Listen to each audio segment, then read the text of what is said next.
2, 3, 4.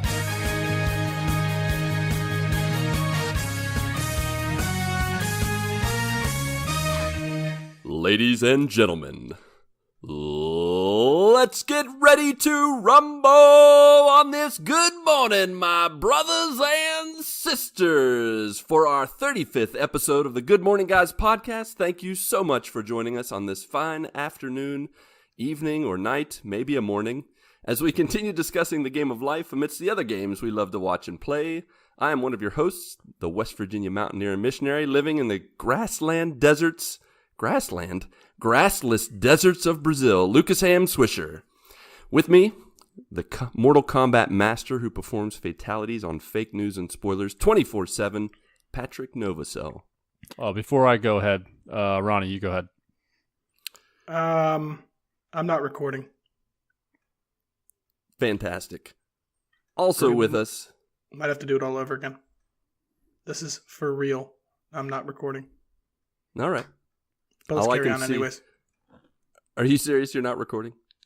No, I'm not serious. I'm recording.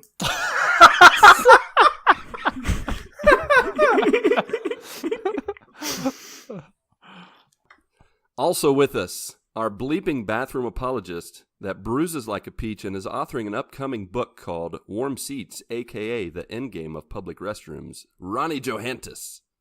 Hello, all. And our final member of the GMG Quadfecta, the man with music in his heart, Doctor Who on his brain, La Coretta in his stomach, our sweetie, Cherry Blossom, and Shug, the Swedish Billy Mays, Marc Boucher. Good evening to you all. Did you just call me Swedish Billy Mays? Went right past him. I most certainly did call you Swedish Billy Mays, my friend. And don't you ever forget it. It's German Billy Mays. If this is your first time joining us, welcome. I'm sure you've already shut the show down because it was your first and last time. If it's not your first time, well, welcome back. You really earned this opening of the podcast. To start things out or to continue, it's time we're just going to jump right into GMG Community Corner-y. Whether it's a Fackler Frenzy, semi-professionally made haiku, putting you in stitches with dad jokes, or a random question from our community members, we have listeners too special not to share.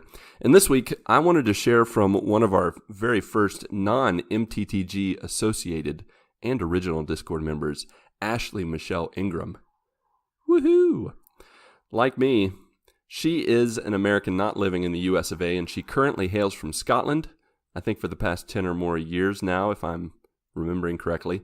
Also, she's a manager of a some sort of transponder company, I think, in Scotland. That's not even a word.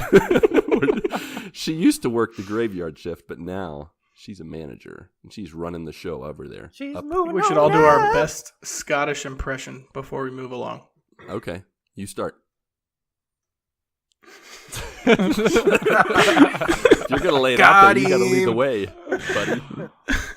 I was thinking of a theme from like Braveheart, but now I'm laughing, so I can't even do it. Don't freeze up like you did last time when you were supposed to do an impression.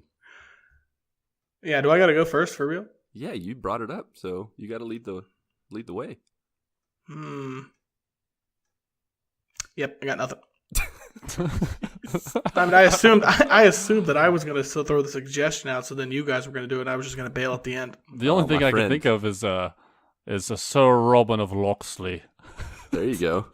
Are they from Scotland? Sir Robin No, of Locksley. it's like the Scottish Robin I don't Hood. think so. Robin Hood's in Scotland now.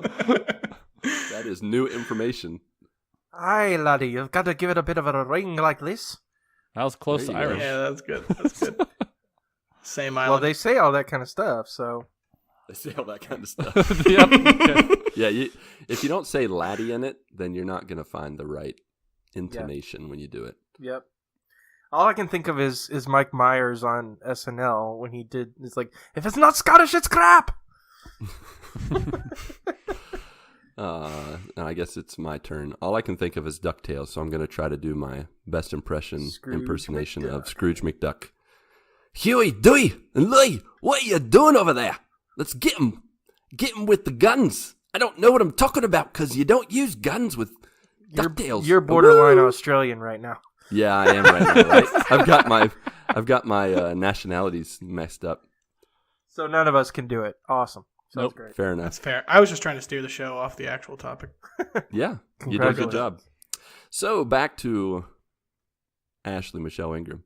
She's a very active member on our Discord, a huge nerd like the rest of us, and helps us get to know each other on the More You Know channel. Oh, and she also shares about the cakes that she bakes for her friends. So a few weeks ago, she bombarded us with a bunch of dad jokes, and I wanted to read a few of them for your laughing pleasure. So, why do dogs float in the water?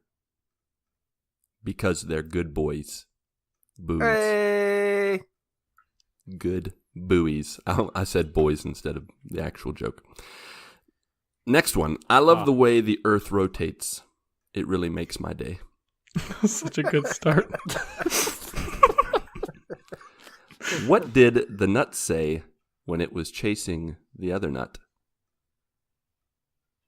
I'm a cashew. Yeah. I'm a cashew real fast. Grumble, All right. grumble. I'm a cashew outside. How about Cashew that? outside. I just made some cinnamon rolls like Grandma used to make. Get Took it? me a second. I just That's made funny. some cinnamon rolls like Grandma used to make. I was like, did you know cinnamon rolls? Like grammar. What are you talking about? And then I was like, Cinnamon. oh, you said Synonym. Synonym. Synonym. I mean, And that was anemone. Did you guys know the first French fry wasn't cooked in France? It was in Greece. yeah. But, And a bonus one. This is modified from one that she posted. Why was the dog worthy to hold Mjolnir? Or Meow Meow? I don't know. He was a Labrador. Hey. Oh! All right. I knew it. I knew it. With that, I'm not even going to try to do the Scottish accent anymore. I'm done. Nope. With that, let's get into what's new news, sharing any and all personal and or public info that got our attention this week. So I wanted to start with Mark, but then I thought, Patrick, you go ahead. Well, before I go, Ronnie, why don't you go ahead? well, I would, but I think Mark should go ahead. You know, that'd be a great idea, but Lucas, I think you should really go ahead. How nice of you. Yeah, Lucas, go ahead. Mm-hmm. Yep. I would go ahead, but I really feel like I should go with my original choice. Patrick, you should go ahead. All right, I'm going to take one for the team. But before I do, Ronnie, go ahead. I would, honestly, but I'm not ready. So, Mark, you go ahead. Yeah, I second that. Mark, go ahead. I third that. Go ahead real fast. Well, Fourth. I do not fourth Speed that. racer. Speed racer fast. Go. No, Go ahead.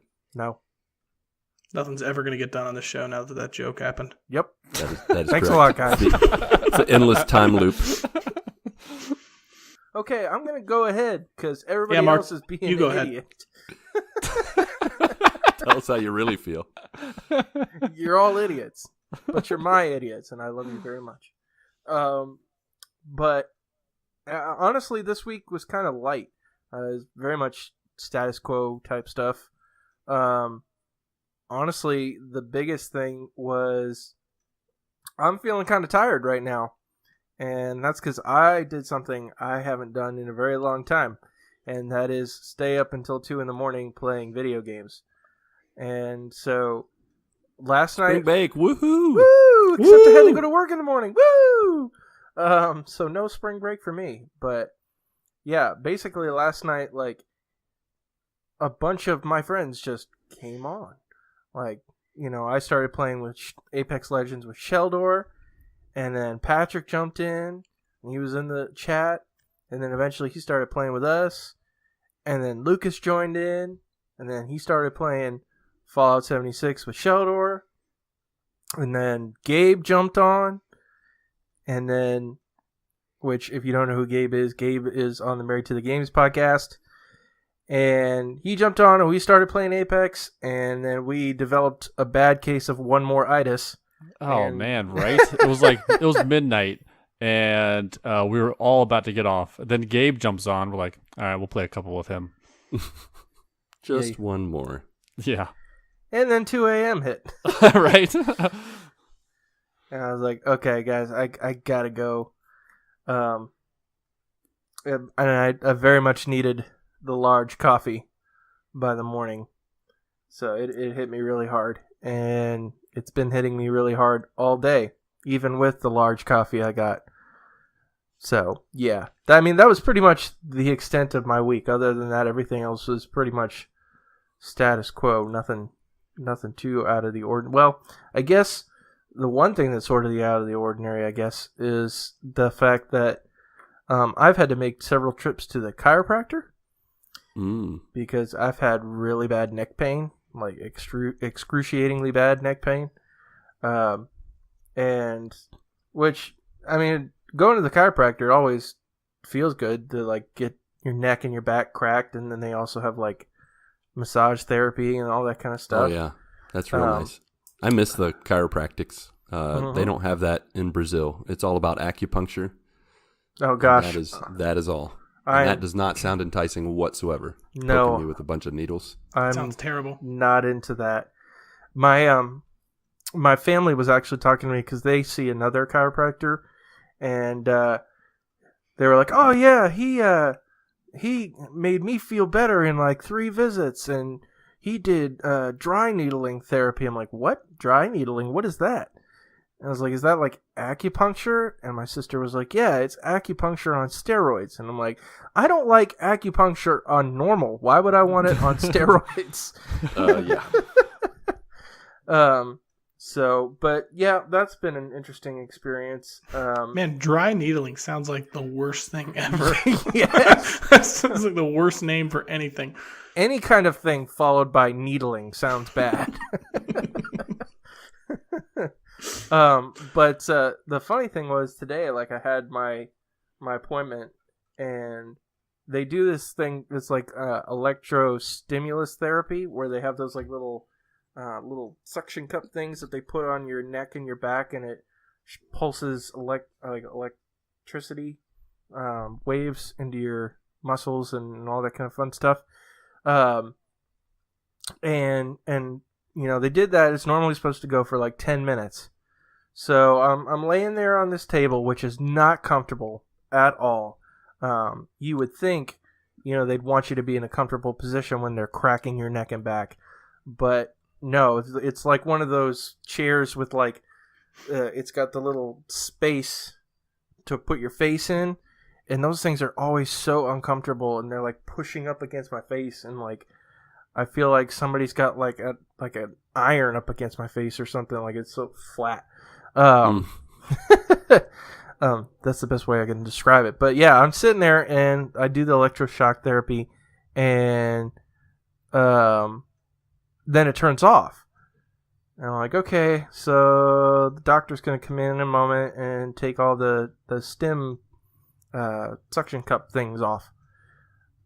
Well, 10 minutes go by, and then 20 minutes go by, and then 30 minutes go by. And granted, it is not easy to just get up and take these things off of you. Like, it's this big, long cord with these electrostim suction cup things. And so I can't just get up and say, "Hey, I'm done." So, you know, I'm just sitting there laying flat on my face on this table for a good 40 minutes. Whoa. And then all of a sudden, one of the doctor's assistants comes in and she's like, "Well, have you been in here a while? Has it been done?" I'm like, "Yeah." What? So they're just like forget about you? Like, yeah, all right, they forgot about me. someone went on a smoke break and then just left? Oh, sorry, we went to lunch. So what do they do with the whole electro like shock therapy? Like It kind of feels like these little pulse waves that are basically stimulating your muscles. It's sort of therapy to kind of get them to loosen up, the muscles to loosen up, I guess. Was that happening for the whole time where they forgot about you? No, thankfully. It was only because it was only set for... That would suck.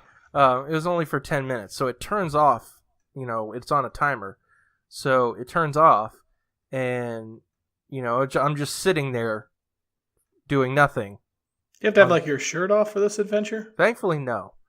But I do I have probably would have fallen asleep. Yep. I'd have been gone. Yeah, especially after minutes. what happened last night with playing video games till 2 a.m. If it had not been for the fact that this stupid table thing was pushing up against my face and it was so uncomfortable, I probably would have fallen asleep. But I did not. And finally they came in oh, hey, has it been done for a while? I'm like, yeah. And she's like, oh, okay, I'm sorry. And they finally, took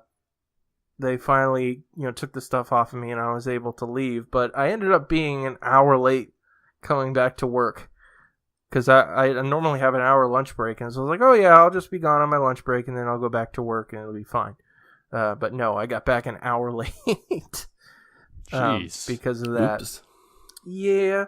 So other than that, it's pretty much a standard week, and like I said, on the gaming front, lots of Apex Legends. Although I am excited, I guess it's not this week, but next week, the game Rage 2 comes out, which I'm excited for because it looks very Borderlands-esque. Yeah, it does. And it basically will scratch the itch until Borderlands 3 comes out. So I'm excited for it. Yeah, it's definitely got that Borderlands Mad Max look and feel to it. Yep, and plus the gameplay to me looks pretty fun. So I'm excited to play it. So that'll be out next week, but I'll probably bounce right back to Apex Legends. Oh, and I jumped into Overwatch as well on Monday night for Custom Match Monday with Mr. Lem, which I was getting kind of frustrated with at the beginning, just because I'll play Overwatch and then I'll put it down for a while. And then I'm like, oh, well, my friends are all on playing Overwatch, so I'll go ahead and jump on because they're there. And, the first few games we played, it was 5 or 6 games we played, I was just sucking it up. I was not doing well, and I was getting so frustrated. I was like, man, I'm just not having fun with this. And then finally we kind of just sort of turned a corner, and I was like, okay, I'm enjoying this now. And I'm glad I stuck it out. Plus, it's good to be just good to have the hang. It's good to be with friends. For sure. Yeah, definitely. So I'm glad I stuck it out. But yeah, it was mostly Apex and a little bit of Overwatch. So, Patrick, how was your week? Good morning. Yeah.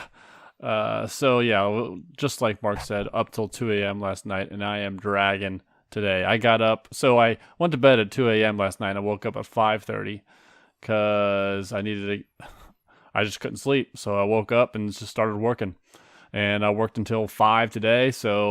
And I'm dead. I'm absolutely dead. Even though I usually stay up till 2 a.m. Playing games, it was just because I got up 2 hours earlier than I usually get up. So I'm a little tired today. But this past week, the only big thing that really happened is my daughter had her dance recital over the weekend. Woohoo! Yeah, dance off. Yeah, so she's been practicing since September of last year, and the recital was this past weekend. And she does 2 dances. She does both hip hop and jazz. So she does those 2 dances, and I think I've said it before, there's also a family dance. And I've done this for the past 3 years where moms, dads, grandparents, significant others can get up there and dance with their kids, either at intermission or at the end of the dance. It's gotten so big that there's 40, 50 people on the stage at one time as the dances are going on. So yeah, so we did that. I really enjoyed that. Every year there's. Did you do the worm? Yeah, every year there's a one move that the teachers make the parents do, and this year they made us do the worm. It was the most, and some people are coordinated enough to do with the worm, and some people are not. And my dad had asked me, he's like, how are the other people doing the worm? And I was like, I have no idea. I have never done the worm before, so I'm only focused on myself. So they videoed it, so I have the video. I haven't posted it yet. It was like 10 minutes long. I'm gonna cut it to where only I am dancing. So I'll post that. But that was really fun. My daughter, she was sad that dance was over though, because she really enjoys dancing and hanging out with her friends. So. But yeah, it was crazy. Sunday was absolutely crazy because we woke up, went to church at 9, got out of church around 11:45. Then I had to take my son over to my mom's house so I could go to my nephew's first communion. And I wasn't about to take my son there because he was just been running around. I don't have to worry about that. So dropped him off there, went to the first communion. After that was over, I went to go pick him up, picked up lunch, came home, we ate lunch, and right after that, we went to my daughter's recital. And the recital's like 3 hours long. There's like 27, 28 dances, each of them like 3 minutes apiece, plus the 2 family dances, and then there's an intermission because it's so long. And then right after that, we went over to my nieces. They had their twins, and they had their birthday party. So I was gone from like 9 to 9 on Sunday. It was insane. So that's pretty much what happened. Crazy long day. Yeah, right. So I was once we got home, like kids are going to bed, and Daddy's sitting on the couch. And then I saw Avengers Endgame again. So nice. And it was cool to see it again because there's a lot of things that I missed when I saw it the first time. Some of the small like dialogue and scenes that I was focused on originally. I focused on different parts of the scene so I could get more out of it. So that was cool to actually see that. And when we did our Avengers Endgame spoiler cast, I was misremembering lines. Like I thought it was this way, but then I watched it again. I was like, oh, this is actually what happened. It was kind of like I had like 75% of the scene right, and so it was cool to see it again. So I saw that, and then other than that, I played video games. I pretty much played Mortal Kombat almost the entire week. I've been playing Mortal Kombat for the past 2 weeks. Whenever I have pretty much time, I'm playing Mortal Kombat, and I gotta give a shout out to Tim Paullin because when the game came out and I started streaming the story mode was like 5.5 hours long, and I booted it up and Tim Paullin's there. And usually when people are hanging out and watching the stream and chatting it up, it's usually only for a little bit. But Tim Paullin saw the beginning of the story and he stayed all the way through to the end of the story. It was like Nice. 5.5 hours we hung out, and I told him, I was like, there's pretty much no stopping, and he said to keep going, and he stuck with me. So that was pretty cool. So Nice. Big shout out to him for hanging out for 5.5 hours. That was awesome. Shout out Tim. Yeah, big Tim So, yeah. Paullin.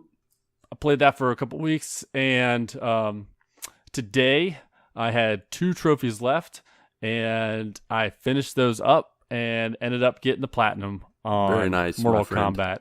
How many is And that for you now? that was the 14th platinum that I've gotten so far this year.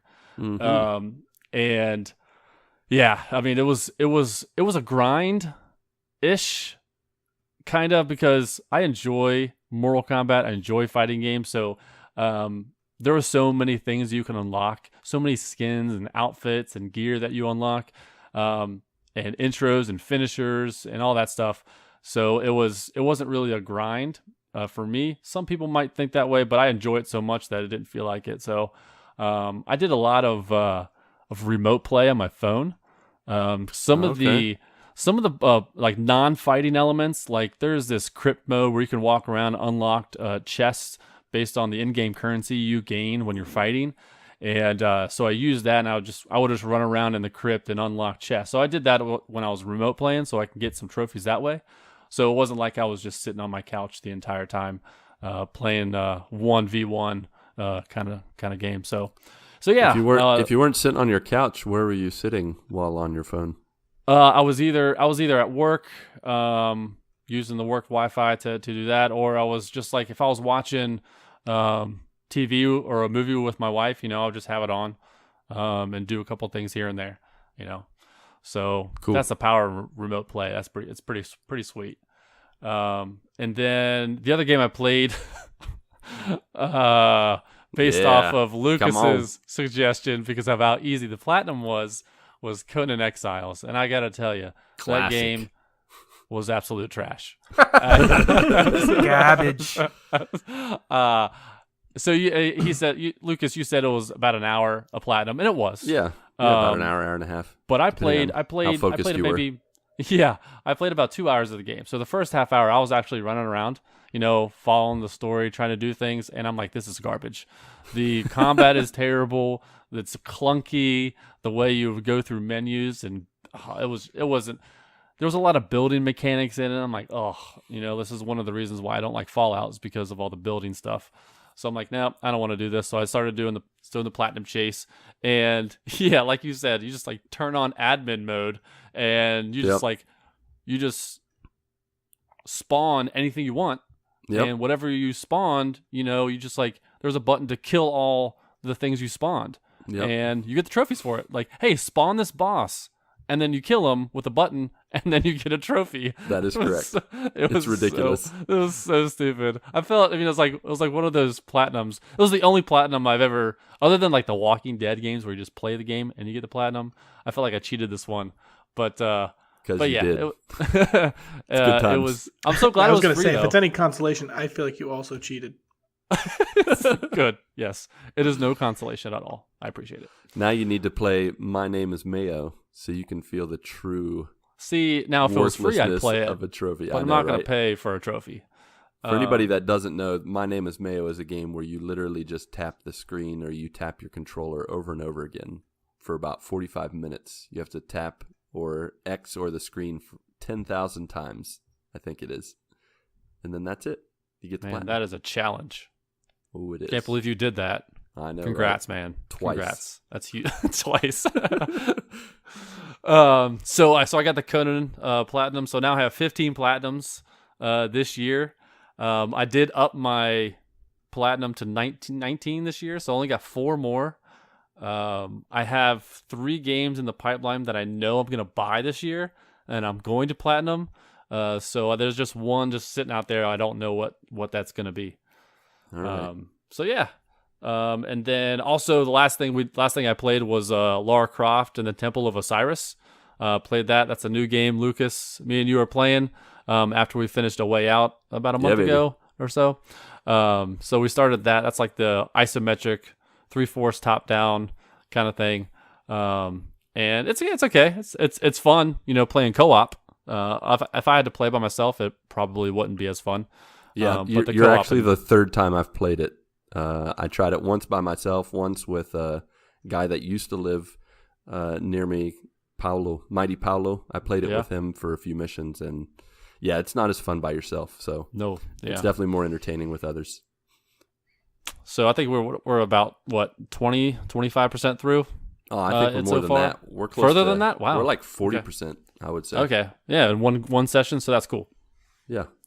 So looking forward to continuing that. So yeah, that's been pretty much my week. How about you, Ronnie? What's up with you? 2 things. 2 things from your update. Number 1, I'd like to thank Mr. Paullin for making me feel like crap. Because I don't know if you guys have figured it out yet, our listeners. Good job, but Tim. I am the absolute worst at staying connected in any manner of social media or anything ever. I didn't even know this stream was even happening. Oh, maybe maybe that was my fault. I'm not good at putting stuff out there. I just start playing and streaming. You know what? Sometimes I don't love put it on to social somehow media. put this on you, but there's just no possible way. It's definitely on me. Like, I am so not connected. Like, the connectivity that you see from me right now is me trying harder. Otherwise, I'd be completely non-existent. Yeah, I'm gonna have to agree. I'm gonna have to agree with Ronnie. Wait, hold on. So you have a Ronnie, Twitter account, right? You're the worst. I have a Twitter account, but every time I get on there, I have like 35 notifications, and I just scroll through them, and I'm like, man, there's no way I'm reading all these. There's just so much. Let's be honest. There's so much. I'm just If you at me on Discord, normally I will get that notification, and then I will respond within 48 hours. So you're like a college professor. No, I'm the worst about staying I connected. like how you said normally within 48 hours. Yeah, if you're lucky. Every now and then one slips through, and nothing happens. No response. At you again. Yeah, just keep on me, and eventually I will be to the point where I'm like, all right, fine, I'll respond. You insist. I'm the worst about staying connected. I don't know what it is, but I don't know. It seems like it's something that's so easy, but for me, not even close. Total struggle to stay connected. And this guy is watching your stream for 5.5 hours. I know. I've never done 5.5 hours of anything. Are you sure? If I work for 3 hours, I have to take like a break. Fake news. I don't even know if I took a break. I can't remember. And then second thing from your update. So what was it like the first time you tried the worm? Did you just bust your face like right on the ground? How did that happen? Exactly. So I had no idea what the heck I was doing. So I'm on the gym floor at my daughter's elementary school. That's a horrible choice for the first time. They're like, all right, time. the next move is the worm. And we're like, okay, how do you do the worm? So they kind of like showed us how to do it. And then I'm like, okay, I know I can do that. And the first thing I do, chin straight to the ground. I'm like, man, on and a gym floor. I know, the gym floor. So I'm like touching my chin with my hands. Like, am I bleeding? Like, I can't tell. I feel like I should be bleeding. It just seems like something you would try. You would hit your face in the ground, and you'd be like, all right, yeah, I'm done with that. But holy crap! To go back, I mean, that's pretty manly. And the worm isn't like any normal thing you do on a day-to-day basis. So when I was practicing the worm, like the next 2 days, I was sore because I was working out muscles that aren't usually worked out. So yeah, it was tough, but it was fun. So do you feel like after you got it, do you feel like you did like a pretty good worm? Okay. I think I did okay. So like I'll let you guys be the judge. I when I'm doing it, I felt like I was okay, but looking back, I'm like, I probably could have done better. So people that can do the worm like really well, they'll like do that move like 6 times in a row. Like, did you do it like multiple times or just like? I think I did it 2 times in a row, 2 or 3 times. That's not bad. Yeah, that's not bad. But it just seems like something you would like. I mean, that would be so hard to like just even like fathom for the first time, just like contorting your body that way to where you would actually like basically like go up to where you could do it again. Yeah, it's so weird. But they went step by step. There was like 4 different steps. They're like, do this, then this, and then this, and then this. And when they broke it down like that, I'm like, okay, I could do that. And then once they did that, everybody could really understand. Then okay, now I can understand how to do this. Now I can do it because they broke it down. It wasn't just like, hey, do the worm, just act like you're doing this. They were like, all right, put your hands here, make sure your back is arched, and then they would just. It was daunting at first, but I think I did okay. And my next question about the worm, and I'm not really sure how I'm going to word this. I've been considering it. How did you not hurt yourself, if you know what I mean, being a male? You know what? It never crossed my mind, and it never happened. So I don't know. Crisis averted. Fair enough. Not the answer I expected, but I will take it. Yeah, my chin took most of it. That's what you got to worry about. I was actually okay. Took it on the chin. Busted my chin. All right, next time I'm turning my head. Well, I know I haven't done the worm in probably. I haven't tried to do the worm in probably 15 years now. Maybe 25, close to 30 years. No, wait, it's got to be your bull. I don't remember. It's been like 37 how old years are you? since you've 25 years. I am I haven't done the worm 37 since I was years a old. fetus. Exactly. I haven't. No, Never done No, it. I haven't tried to do the worm since I was probably 10 years old. So 27 years ago. And I remember I was like at a dance of some kind. It was like a middle school dance, and I was like 5th or 6th grade.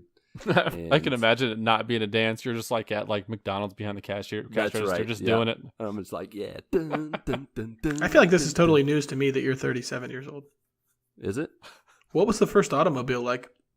Hey! Let me tell you. You just always had to be ready by wearing shoes because sometimes you had to use your feet to get the car going because it Right, wouldn't your go arms without out the window your for feet. turning and stuff. Signaling. That's correct. Yeah. Yeah, the Flintstones God, I remember where there was when they invented the blinker. That was a magical day. I bet it was. There was no doubt which direction you were going to go. But actually the last blinking time I fluid tried to blank do the back worm, then. I did not understand the arching of the back, and I feel like I just did a straight up belly flop on the ground, and I thought I broke my knees. Like Yeah, I you know feel how like you that felt would with be your chin. so hard to That's get how I used to. felt on my knees. I just Actu- my knees. I hit could just and then- imagine Ugh. like someone trying to like dive into a pool and then doing the belly flop. That's what I'm picturing in my An head. empty pool. That's pretty much what I was doing. Except it was not an empty pool, and there were people all around me. And I did that thing where you like look around you, like, oh my gosh, did people see me? And nobody saw me, and I just walked away. Yeah, I went back to that sitting on that the move where sidelines. you do something so stupid, you're like, all right, you look around like, all right, did anyone see that? Is that Okay, I'm good. good? Assess. All right, we're good. I'm gonna You go get sit up, you're down like, on I'm the okay. Nah, nobody's looking. I You're, like, haven't- you're okay. You walk away and then you hide behind a corner, like, oh my gosh, that hurts so But bad.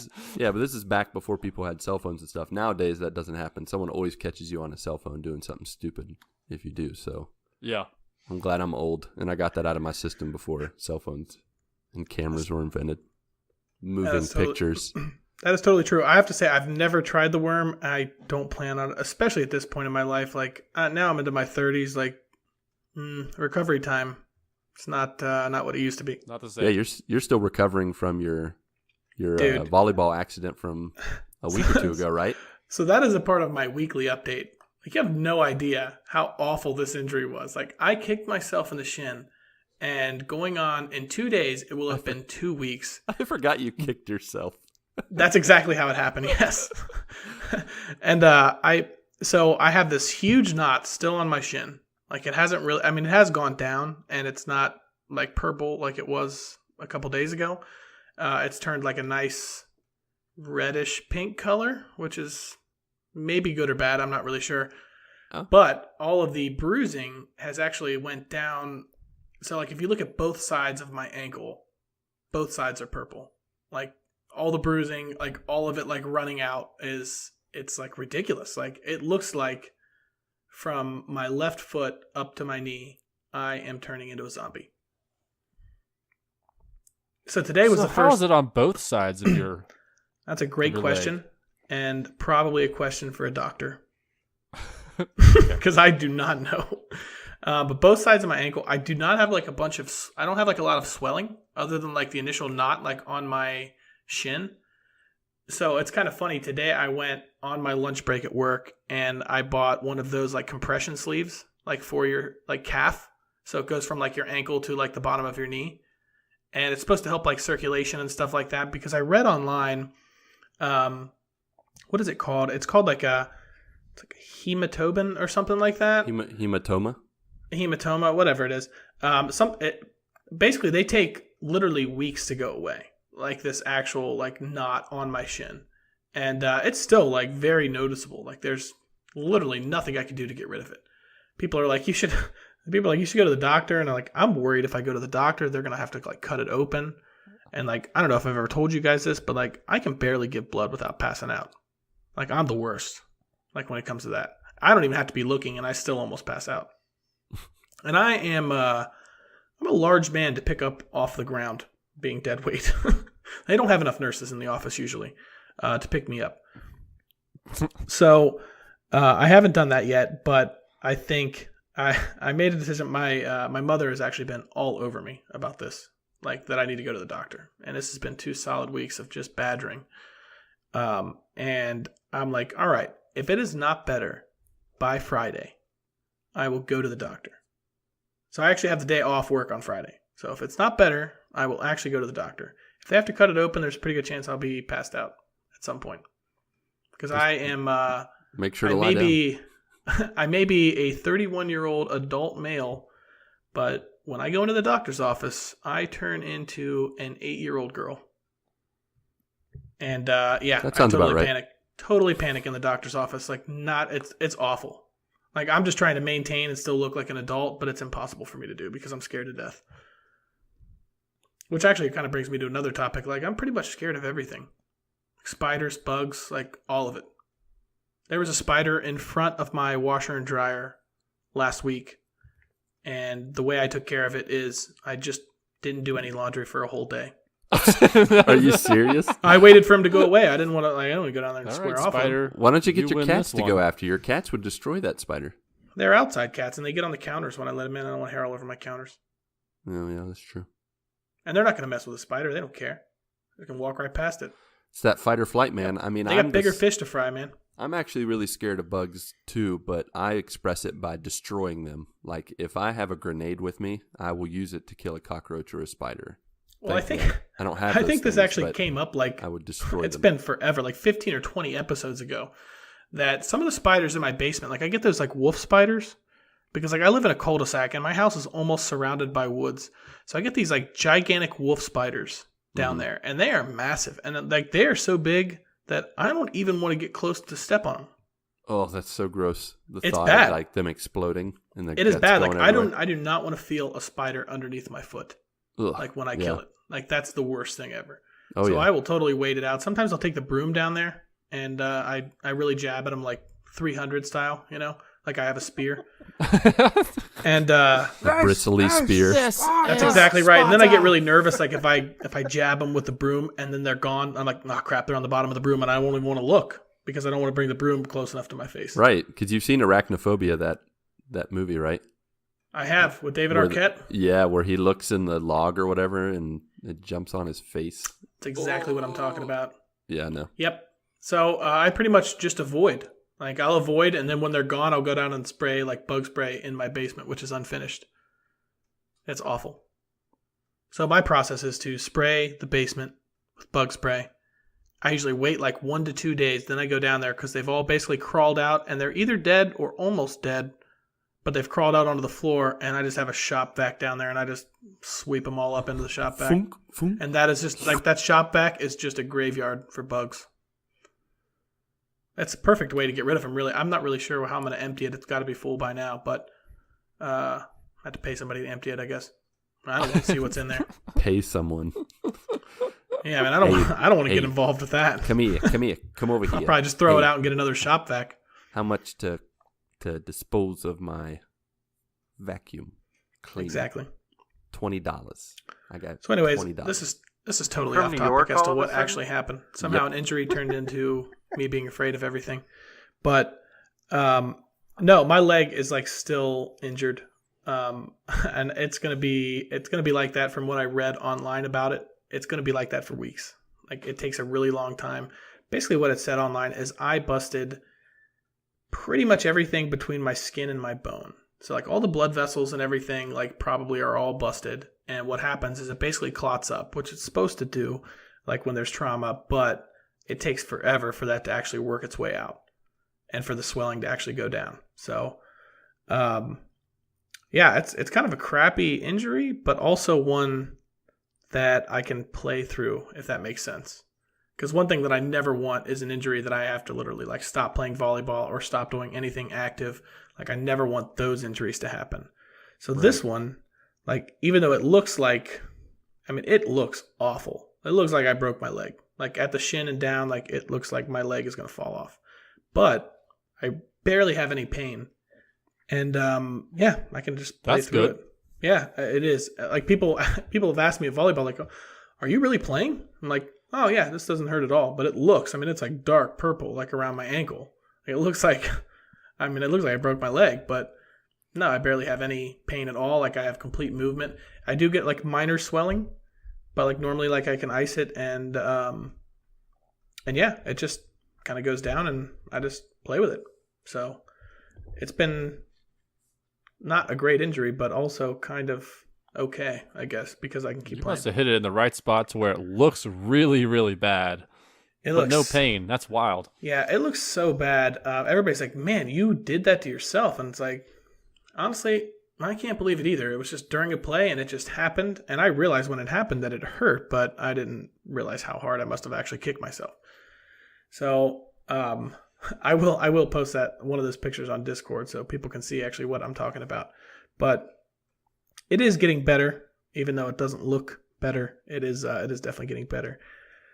But other than nursing my injury this week, we got the bright idea this past weekend, me and a couple of my buddies, he brought his Nintendo Switch over. And nice. I remember we had, a few years back, we had a Nintendo Wii, and we used to play this Mario game. And it's a Super Mario Brothers game, and it's the game where you can play, it's still like a side scroller, but you can play like 4-player co-op. Yep. So you're all 4 on the screen running from left to right, and it's just chaos, but it's really, really fun. So they came over on Saturday night, and the 3 of us played that. We played that probably for like 4 or 5 hours, and that game is so much fun. And then, kind of on the same subject, my buddy came over like one night this week, and I was like, "You want to come over and play games?" And he brought a Switch again, and we played this game called Cupman. Have you ever heard of that? So Cuphead? Cupman. No, I've heard of Cuphead, but not Cupman. I'm pretty sure it's Cupman. It's basically this. So the game has like old timey music, right? And the graphics are not good. You're basically playing as like these 2 like teacups. Yeah. And it is Cuphead. Is it this Cuphead? Is Cuphead. Yeah. Yep. That's fair. But so we started playing this game, and this game is ridiculously hard. Like, that is correct. Yeah. It is ridiculously hard. Like we read some reviews and stuff on it, and it said that it was hard, right? But it also said that it was like kind of a good game, right? Like a lot of reviews were like fairly favorable. And I think this game was like maybe $10 to $15 or whatever when we ordered it. So we started playing it. First of all, it took us over an hour to get through the first level. It was yeah, because it didn't give like a ton of instruction, right? And it was like the graphics in the game and the music and everything about the game basically screams that this is a kid's game. Like it's like a fun kid's game or whatever. And then you get into it and you realize, nope, this is not a kid's game. Not this at is all. Like you need to be like an experienced gamer in order to even stand a chance. So me and him are sitting there playing this game, and we must have tried the first level. Oh man, I don't know. It was probably at least 15 times before we got through it. And I got through it like based on luck, like a couple of lucky jumps, like in the right spot, like, and we got through. But I think we ended up playing like 3 to 4 levels. And the last one we played, it was like, you know what? Forget this game. This game sucks. This is the hardest game ever. Like, I wonder how many children probably have bought this game and just quit before they even got through the first level because it was unbelievable. Like, we're yelling, and I was like, at one point, I was like, how are kids supposed to play this game? Like, who's buying this? Honestly, like, it's just people like us getting fooled. Honestly, it may look like it's geared toward kids with the type of animation, the just animation the graphics style, and animation, yeah. But it's not. It's really not. Honestly, it's geared more towards like the old school like 40s and 50s, 30s and 40s kind of exactly old timey cartoon kind of things. But they're trying to make something very reminiscent of like old school Nintendo games, which were not forgiving at all. You think of games like, I don't know, Battletoads comes to mind, for example. Like games that were if really anybody Contra, beat Battletoads, like a Contra they're a type liar. game, Yeah, like just a side-scrolling like shooting game, and it was very like similar to that. It was just, man, it was so hard. Like I was like, that game's brutal. And he brought his Switch over, right? So he has like one of like the main controllers, and then he takes like the 2 pieces off the side, and they're like these little miniature controllers, right? right. Oh yeah, Joy-Cons. I have giant hands, and those controllers were so hard to play with. I felt like I was playing with like a little child's controller. Like I'm like my hands are basically touching each other to hold on to this controller. And He needs to get a second controller. it was so difficult. But eventually we're like, yeah, we're never playing that again. Like we got through like 3 to 4 levels, and it's like, I don't know how many levels are left in this game, but not worth it. Like it was stressful, And we were like, yeah, let's come over, let's play games, let's have a good time. No, not a good time at all. It was awful. It's totally a horrible time. Well, I played that when it came out for Xbox. I think it was last year. And yeah, I knew it was hard. But yeah, it was like you would play the same level over and over and over and over again just to learn the motions of the enemies, and because they're the same every single time, and you just have to memorize everything. And yeah, it was tough, absolutely tough. But I did play it with my kids. They watched me. They didn't play. There's no way they could play this game. Not a chance. But yeah, that was probably one of the toughest games I have ever played. Yeah, my wife actually played this game. Kristen actually played Cuphead. I played a little bit of it, but yeah, I kind of got turned off by the difficulty of it. Has she ever played a game since then? Yeah, actually, she has. She hates her life. She hates video games. Oh, well, trust Threw me, it out the window. She got frustrated plenty of times at Cuphead, but she for quite a while kept playing it because she was so determined, and she actually beat quite a few levels of it before she was like, "No, I'm done with this," and she moved on to other games. But yeah, I mean, she was determined by it, and I love the music and the animation style of it. Yeah, me too. The aesthetic is great. They nailed it. It's really cool. Like the music and stuff in that game is awesome. Absolutely. And for people who enjoy that type of a challenge, this is right up your alley. But dear Lord, this game is difficult. Yeah, It was that game rough for too, me, man. I've been jealous because I don't have any Xbox systems. I don't have any Nintendo systems. I have a Wii, but it definitely will not play on that. I do hope if it ever comes to PlayStation somehow, some way, I will get my hands on that, and mark my words, I will beat it. I love those style of games, side-scrolling, just those side-scrolling punishing games where you don't have a number of lives, you just play it over and over and over again. I really enjoy those. I don't know if you guys have heard of a game called Rogue Legacy.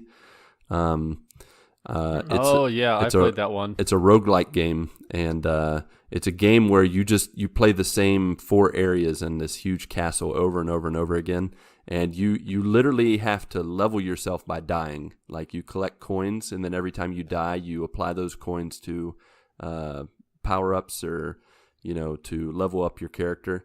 But it is crazy hard, and I spent like 75 hours to get the platinum just playing the game over and over and over and over again. So I love those kind of punishing side-scroller games. So I hope I get to play it someday.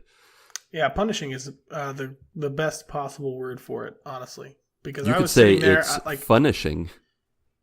No, because there's no fun. Nothing fun. There was no fun. Zero no, fun I in this disagree game. with that. I remember getting done with it, and me and him were like yelling at the TV as we're playing or whatever. And I remember like we finally finished playing, and I'm like, man, I have a total headache from this game. And it's from me like getting mad and yelling at this TV for this stupid little Cuphead game. Like these little like animated cups with like this 1920 style music. And it's like so cute. Just infuriated me. So we played that. Mario was really fun. Cuphead, not as much. Not at all, actually.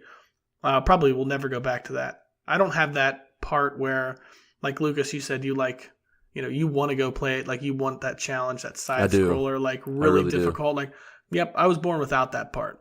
Like I was like, you know what? Yeah, I quit. I don't even care. Like I don't care about this game. I don't care about ever finishing it. Bleep accomplishing you, Cuphead. Nothing. Yep, I wouldn't even care about the $15 that we spent to get it. Like, doesn't matter.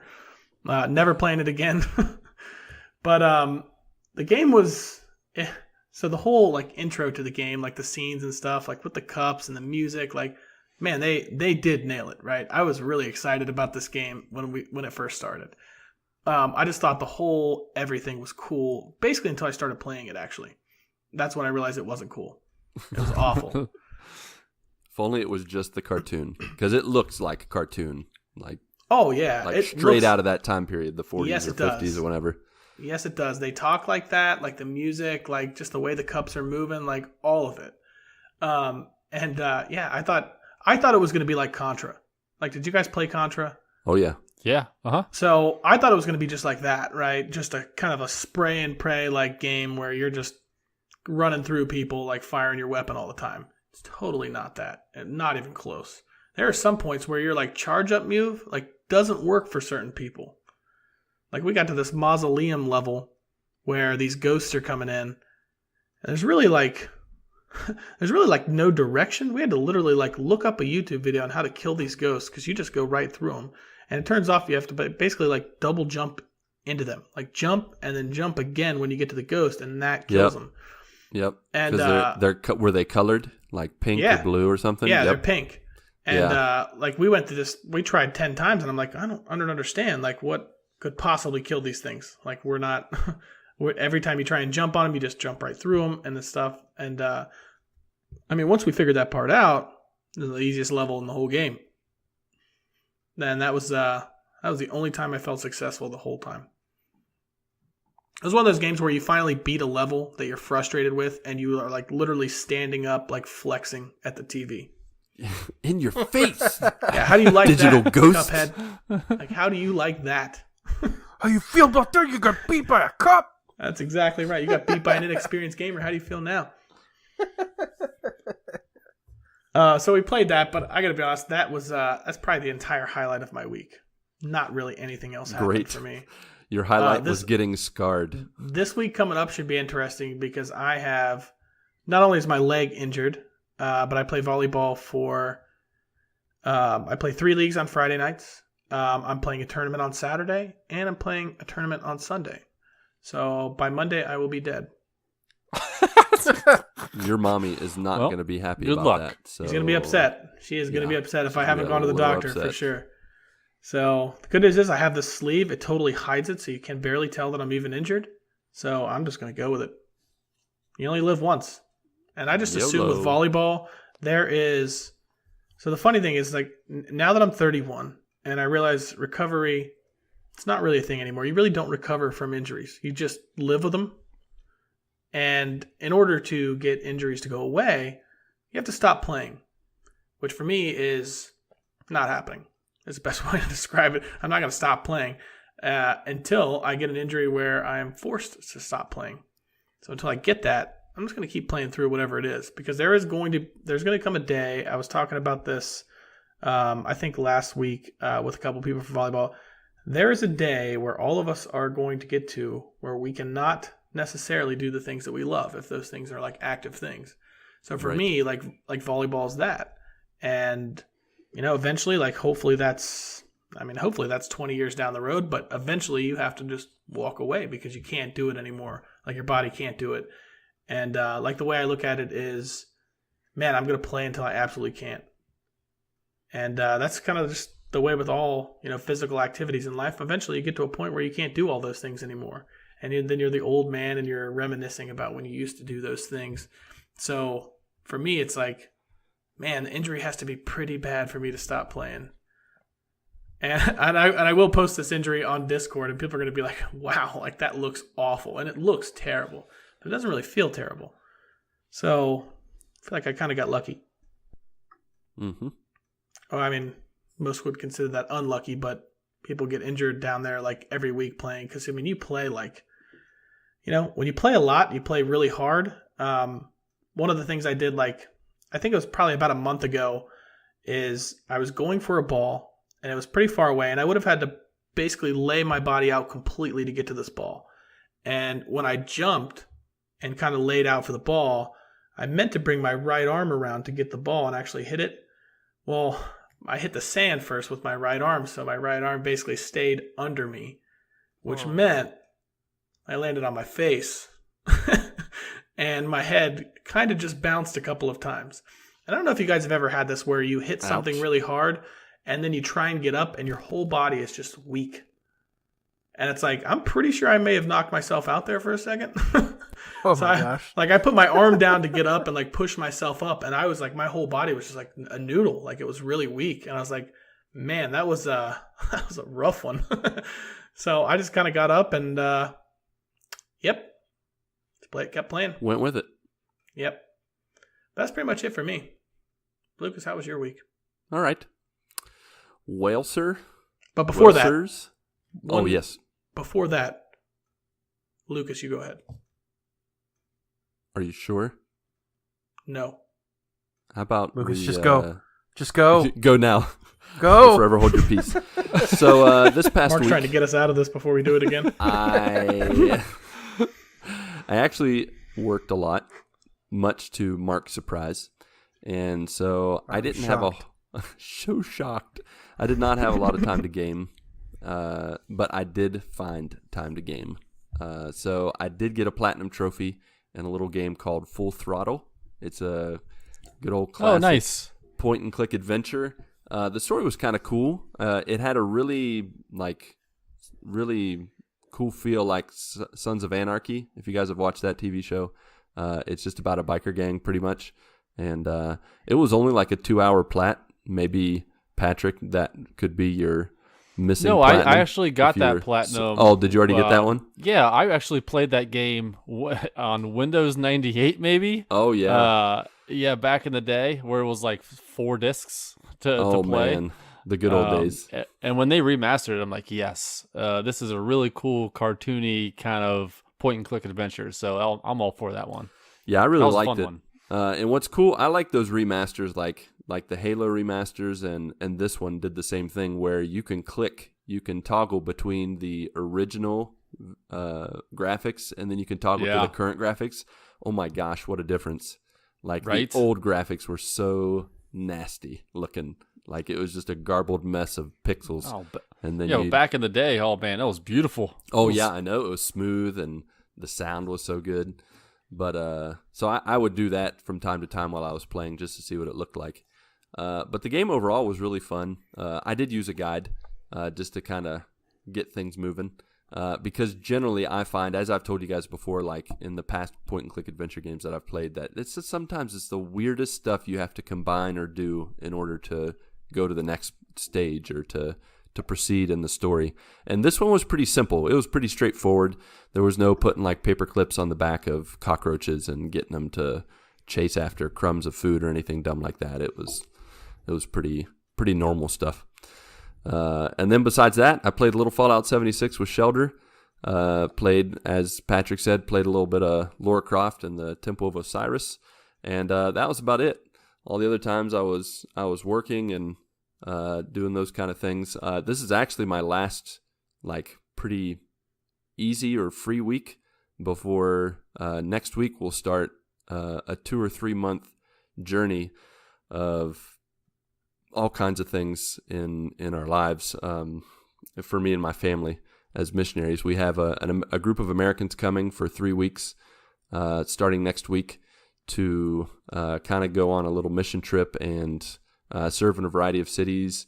The group's going to be doing some manual labor, sharing some testimonies, getting to know some Brazilians, and it should be a really good time. But it's going to take up a lot of my time because I'm going to have to travel to each of these cities, and I'm coordinating the whole trip, so I'm going to be pretty busy with that. And then after that, I think I'll have a week to prepare to go to the U.S. in the middle of June. And then I'll be in the U.S. from the middle of June and all through July. And then in August, I have another 3 weeks with an American group in the northern part of Brazil. And from there, things are kind of up in the air. It's actually quite possible I'll have to return to the U.S. for fundraising purposes, but I don't know yet what it's going to look like past the middle of August. But pretty much I have a solid 3 months where I am going to be doing a lot of work and running around a lot, and so this is my last normal week before I get into that. But besides that, did a little movie watching with the kids. Especially, we watched an old classic, one of Patrick's favorites, Wall-E. Oh, and, number 1 on my list. Yeah, that's right, number 1 on your list. And you know what? What was funny, Patrick, is it was a night when my kids had both already chosen like a show or watch something, and they were like, "Daddy, you know what? It should be your turn to pick." And I'm like, "Thanks. I think I will pick something." And then I picked Wall-E, and they were like, seriously?" Oh, man, they know. And you know what? You know what happened? They loved it. They loved it. They belly laughed like they belly laughed so hard at Wall-E and all the little things they do in that movie. They were laughing at how much you like it. No, they were watching the movie. They weren't watching me. I Did you hear that? That was like a nuh-uh. Take it back. You take my ball and go home. Daddy's crying over this robot. Is that your face? I will have to say, after watching it again, I love it just as much as I did from the beginning. Like, there's 5 reasons I'm going to give you why it is a top 5 Pixar movie. 1, Metacritic says so. 2, it made my kids and I both belly laugh a lot. 3, it gives great tips and insights into opposite sex relationships, dating, and all those things. So it helps with those kind of things. Also, it doesn't have dialogue for the first 45 minutes, and it's still entertaining. And then 5th, there are fat people in floating chairs, and nothing makes you laugh like fat people in floating chairs. That's the best elevator pitch I've ever heard. Oh, yeah. It's beautiful. 5 reasons why it's a top 5 Pixar movie. So we watched Wall-E. That was amazing. And then, I don't think I mentioned this in the Endgame spoiler cast. We just talked about Endgame, but I actually, when I went to see Endgame, I also went to Outback and was celebrating early, 1 week early, 14 years of marriage, which was actually yesterday. So congratulations. Woo! And my wife and I realized that we have now been in Brazil for half of our marriage. We came to Brazil 7 years ago. I think 1 month from now, it'll be 7 years we've been in Brazil. And it was just like, wow, I can't believe we've spent half of our marriage in Brazil, out of the USA. So that was pretty crazy to think about. But going to see Endgame with my wife was really cool. And speaking of Endgame, what did you guys think of it passing the $2 billion mark in 11 days and breaking not only the record that Avatar had after 47 days, like it was 4 times faster at breaking the record than Avatar, and then it also passed the gross sales of Titanic, which I thought it was crazy. I don't know if you guys saw the statistics on this, but it took Titanic more than 5,000 days to get more than $2 billion in sales. For one, that can't happen anymore. Like, that's impossible for someone to put a movie in a cinema for 5,000 days. It's ridiculous. Yeah, I mean, back in the day, movies would be out in the theaters for so long. So long. It's crazy. And then the DVD wouldn't come out until, or the VHS wouldn't come out until, over a year later. Now it's like, all right, the movies have been out for 3 months. Here's your Blu-ray. Here's your DVD. Here's your digital, Yeah. And for movies to make as much as they do nowadays, yeah, the ticket prices are a little bit higher, but man, like everyone is seeing this movie. Everyone. Like $2 billion in 11 days. Yeah. What? And I think it's got to be close. I haven't seen recently, but I know after the two full weekends, like the 2 weekends and the full week, it was at like 2.6 or something like that. I can't remember what it was.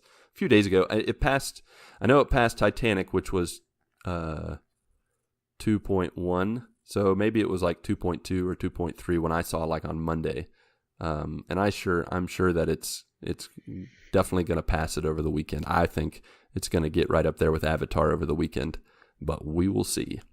But also has there ever been a movie though that's had the build up that Endgame has had? Really, I mean, what is it, like 20 something movies? I mean, it's a ridiculous. That's never thing. happened. It's really, I mean, it's just no one's ever there's done never that. been like a build up or almost like just a following of a particular like series of movies as like Endgame has, and I think that I guess I think we all pretty much predicted that would probably happen.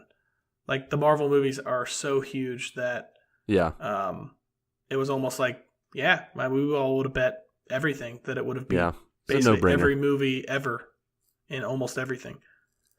Well, it's amazing that they have like created the I don't know, the pinnacle of a comic book movie where they've pretty much replicated what comic books do. Like comic books, they have multiple, stories, they have multiple comics, they have multiple like storylines through comics, and then occasionally they combine it all into one like comic book story, and then they do it again. And that the fact that they've done that with movies is incredible. I think it's not just like sequel 1, 2, 3, 4.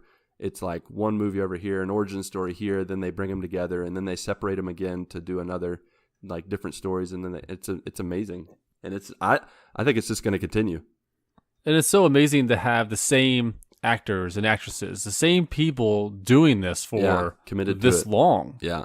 Like usually, that's like, all right, I'm going to do these movies for 3 movies, and then I'm going to move on to something else. No, these Iron Man, he's in 11 years of movies. I mean, basically, he was almost in every single movie. You know what I mean? Yeah, in some form or the other. Which is form or the other. Wild.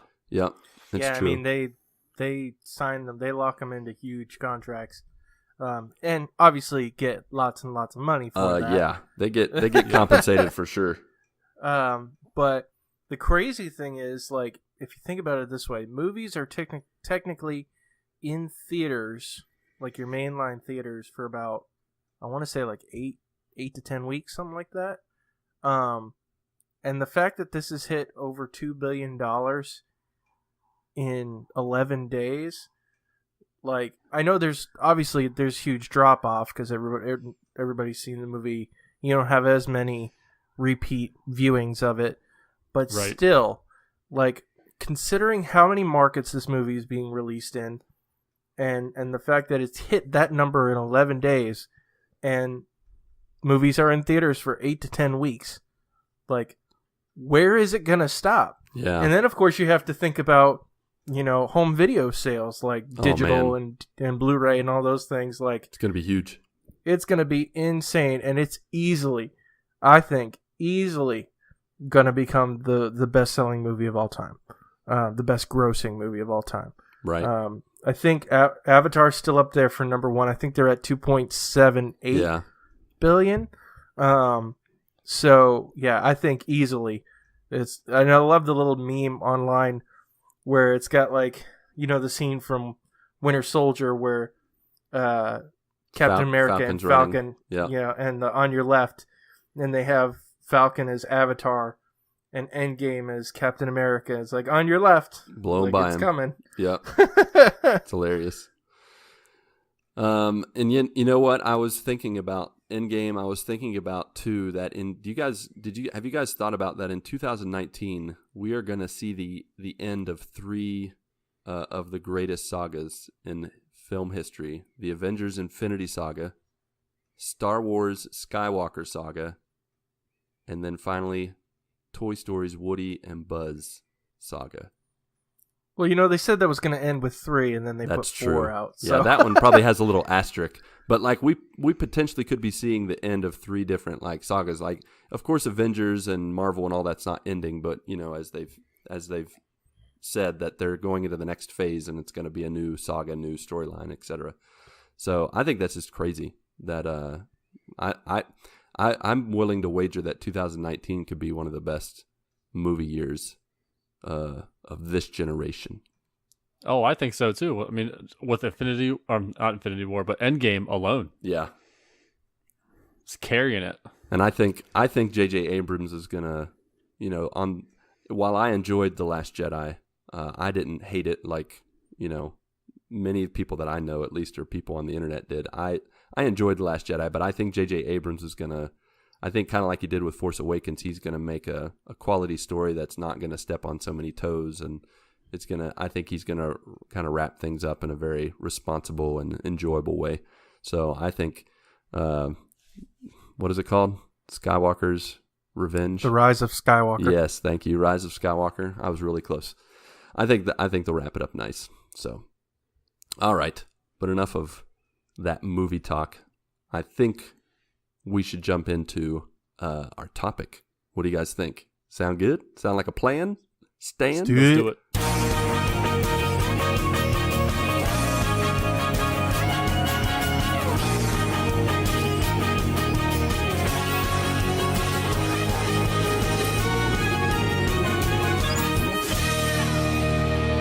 So the topic for today, as we do with every episode ending in 5, is just going to be a whole bunch of randomness. Pretty much our topic is a round topic discussion where all 4 of us bring something to the table to discuss, and To kind of lead us into it, I wanted to share a couple ideas that some of our Discord and community members had. Just in case someone like Ronnie maybe didn't make any plans, he wanted to kind of live life on the edge, do a mini improv. Here are some suggestions. The first is from our very own Tim Paullin, dedicated watcher of Patrick's streams. Thanks again, Tim. He said, "Here's my topic idea. Anchorman sucks. Discuss." What? I thought this was hilarious. Wait, that was it? That's all he said? That's all he wrote.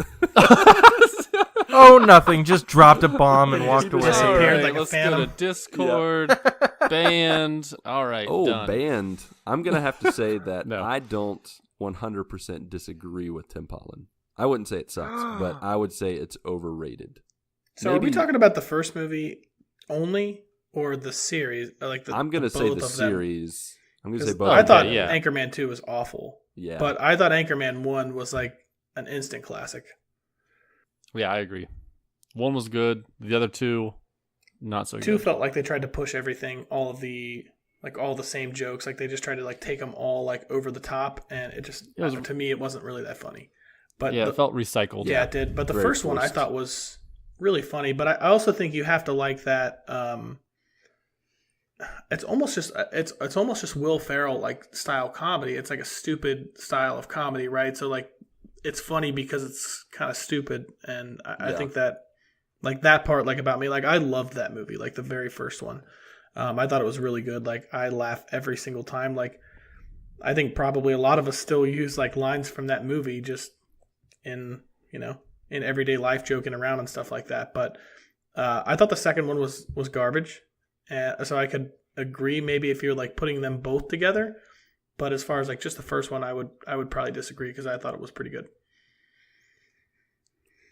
Fair enough. Yes, same sentiments. Mm-hmm. Truth be told, I haven't actually seen Anchorman. It's in, All right, in going to its entirety. Discord. Marc is now banned as well. Here I am getting roughed up for all Just- these Marvel movies. You have a little too much power, my friend. But anyway. That definitely could be argued. Yeah. VP Barnaby Butters said, "In the U.S., the internet is usually pretty good. As some of us know, that's not the same in the rest of the world. I'm sure the pastor can tell us how it is in Brazil." He's referring to me, probably. Thinking of that and the introduction of Xbox SAD. What is that again? That's the all digital edition where there's no disk drive. Yeah, the Yeah. Xbox S, all digital. That's right, Xbox Come on, SAD. guys. Why didn't you think about that when you made the name of the console? Xbox not happy, Xbox sad. So, with the introduction of the all-digital Xbox, do you see yourself in a streaming-only world? Recently, the wife and I took the decision to cut cable and satellite and live in a streaming content-only world. I haven't bought a game this year and have been focusing on that Game Pass only. It is a controversial topic, but I see the trend going to digital in the future, just as music did. Being the physical media for nostalgia, bragging purposes only. Best Buy and other retailers are cutting down on DVD, Blu-rays, and some cut CDs completely. What are your thoughts and tendencies about this? I absolutely enjoy the digital nature that we're going towards because I'm a little bit of a minimalist. I don't like clutter. And having it all just like in a box streaming is, just like stuff that is on demand. Like I no longer have to go to GameStop. Yes, I could order something from Amazon, but I don't have to wait for that. I could just buy a game on my console, preload it, and it's all ready for me at 12 a.m. when the game comes out. Especially like the streaming service, like Xbox Game Pass is absolutely awesome. The PlayStation has it with PS Now. I haven't dabbled in that. Yeah, I haven't either. But yeah, being able just to get on your console and play rather than get up like, oh, okay, where's that disc? Oh, where the kids put the disc? You know, like it's and you find out 3 years later that it's in another case, and so you lose it. But yeah, I think the digital is the way to go. I mean, but it is tough because not everyone has the bandwidth to do that. That is correct. as Barnaby alluded to, here in Brazil, we have got a whole bunch of streaming services that work, and then we got a whole bunch of streaming services that do not. Netflix, Amazon Prime, cool, works great. Hulu and I can't remember some of the others, but there are others like Hulu, don't work at all. In regards to streaming with video games, PS Now, not available in Brazil. So even if I wanted to try it, I could not.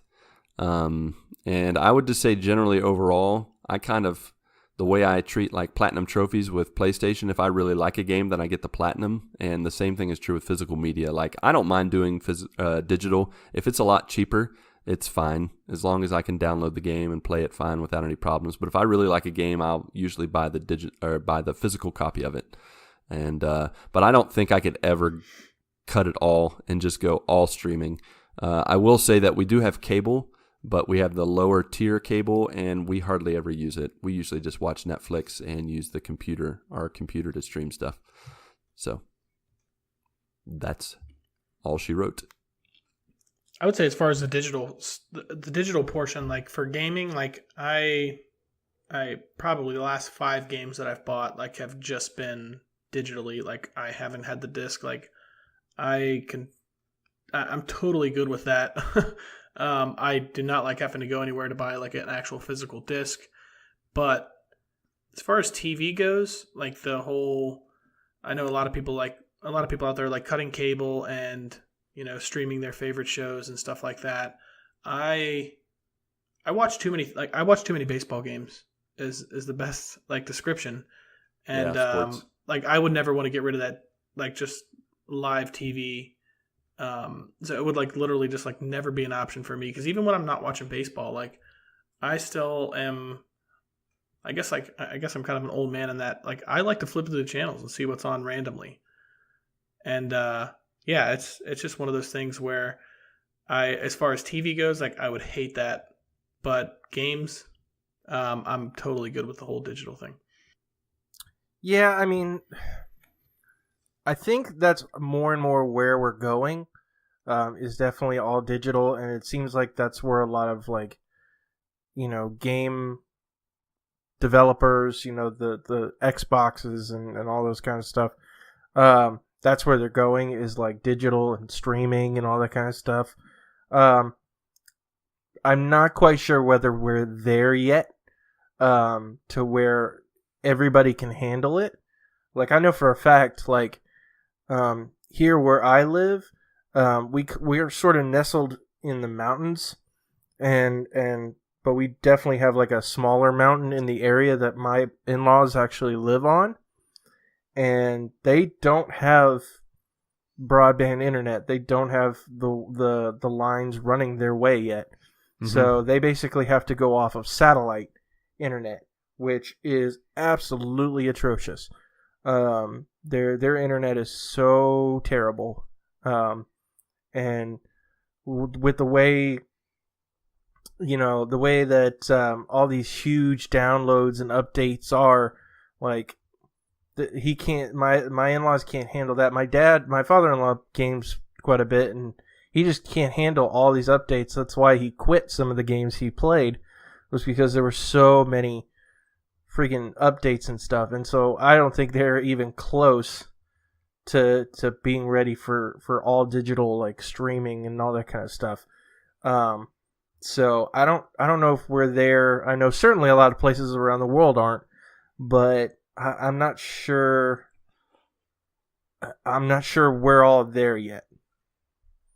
Yeah, so I agree. It's a good future. It's not like you're, you know, downloading a 6 megabyte music file. Right. I mean, these are huge files. These are gigabytes, you know, like, and some of these games are 100 gigabytes. Yep. You know, like with all the updates, and some people have, you know, those cap limits. They can only download so much in a month. Otherwise they get throttled, or they can't download anything else. They get to pay for it. So it is a future that I see happening. But not until the vast majority of people around the world have that capability. Sure. And I mean, yeah, like I'm gonna go ahead and call one of them out. Freaking Black Ops 4. They are awful with their updates. All of their updates are like 20, 30, 40 gigabytes for an update. Like, come on, people. Like, that's huge. So, but yeah, it's certainly looking ahead and looking into the future, and I think one day we'll get there. I don't think we're there quite yet. They're still going to have to offer some alternatives. And hopefully they don't offer the, launch Xbox One response of, oh, we have one for that. It's called the Xbox 360. Yeah, that'll get them shot in the foot. So, but yeah. Well, speaking of looking ahead to the future, Arctic Warlocks said, I'm heading out to Las Vegas in June with some family to spread my father's ashes. As he was a huge poker player, as is the rest of his family. Have you ever been there? What is your favorite Vegas story to tell? I'm rooming with my twin brother for the 5 days and will be sightseeing up and down the Strip as well as the downtown area. It's been at least 10 years since I've been there. Are there any non-gambling related things you would recommend? So, guys, Vegas. Have you been? Any stories you want to share? Any non-gambling related things you'd recommend for our buddy, Arctic Warlocks? I've never been to Vegas. Yeah, you're asking the wrong person. I have never been to Vegas myself. Patrick? I've been to Vegas once. Me and too. It was for my brother's wedding. And it was one of those destination weddings where you go to, Vegas. He's a professional poker player. So he wanted to get married, out there. So we were out there for maybe 2 days. And we didn't do much outside of the festivities surrounding the wedding, but one thing that you could do if you wanted to is I don't know if you remember the scene from Elf when he gets into his dad's building. And he just touches all the elevator buttons. He's like, "Ooh, It's like a Christmas tree." I love that part. So we, it was me, my brother, my two brothers, and maybe my dad, and we were supposed to meet my wife and my sister somewhere. And I don't know if you've been to Vegas. Some of the hotels and casinos, you have to get off at certain floors and then go over to another elevator to get to another floor and then go down those elevators. Kind of like, hospitals. Sometimes, you can't get into all the floors in one elevator. So we were supposed to meet them and then they didn't show up. And I texted them like, "Hey, where are you?" And then my sister said, "Oh, yeah, we did the thing from Elf, and now we're stuck in the elevator. We've been here for like 45 minutes. We thought it would be a good idea. She's like, "I don't know where to go if I get off this elevator. I know this elevator takes us all the way down." So they just had to wait there for 45 minutes. So no way. Arctic Warlocks, if you want to do that, you can. But Sounds it's magical. going to take you a little bit. If you want to get away for a little bit. Wow. Definitely do that. Well, I went to Vegas when I was in high school with my parents and my younger sister. And I will say that I was very surprised how family-friendly and also how non-gambling related the activities could be. Of course, there were slot machines. Of course, you like the hotel. I can't remember which hotel we stayed in, but it was a typical Vegas hotel where it's filled with slot machines, filled with blackjack tables and all that jazz, and you walk by it all. And I mean, I was in high school. I couldn't do anything about it, so I wasn't really tempted. I was with my parents and younger sister, so I was like, oh, that would be cool to try, but I just pretty much ignored it. I think they had a Star Trek convention at the time, so that was pretty cool. We went and checked out some of the Star Trek nerdy people walking around and just saw some of the sights of that.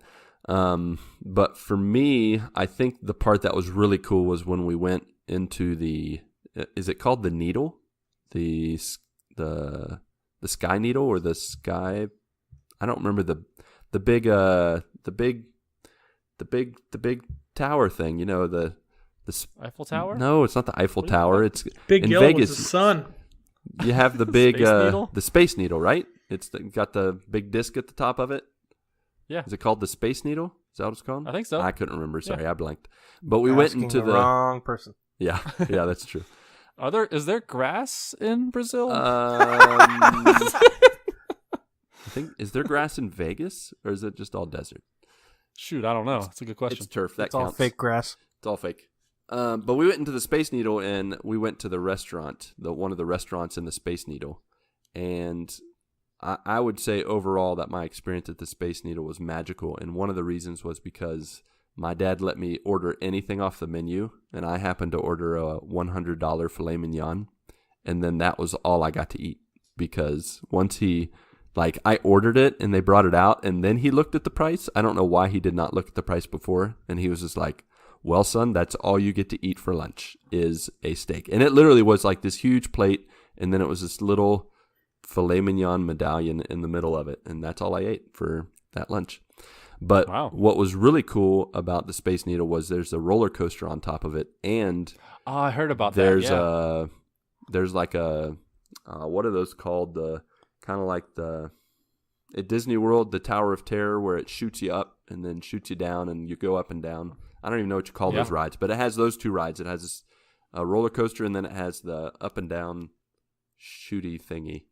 And I did both of those. That's it. And it was awesome.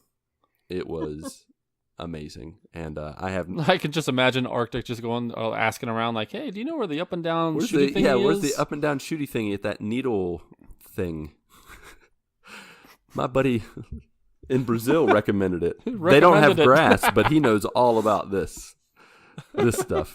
But yeah, Vegas is really cool, and I'm sure that was like, you know how old I am. That was like 50 years ago that I went to Vegas, so I'm sure it's got even more family friendly, non-gaming related activities to do.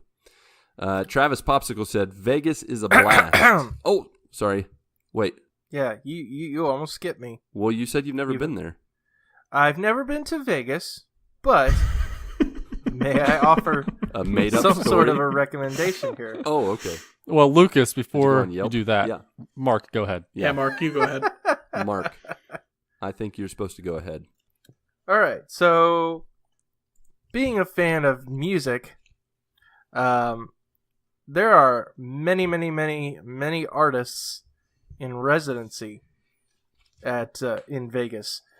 Basically, what that means is they're at a certain venue for like multiple dates. Like, it's not just like a tour where it's like, oh, we come to this place for one day and then we move on to the next city. No, they're there for multiple days. So might I recommend to you some particular artists that are in residency in June in Las Vegas?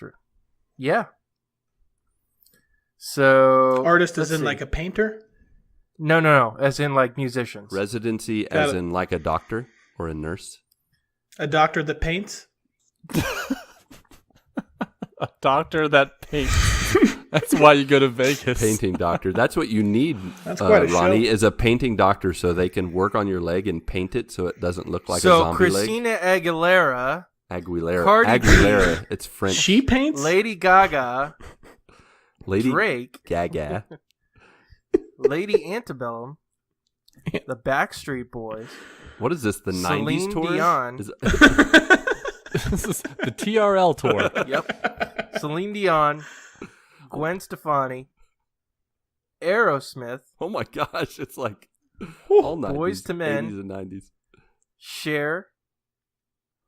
And Janet Jackson. Those are some of the names that will be doing residency. Yes, they're doing some residency. There's like a retirement home in Vegas that stores all of these people.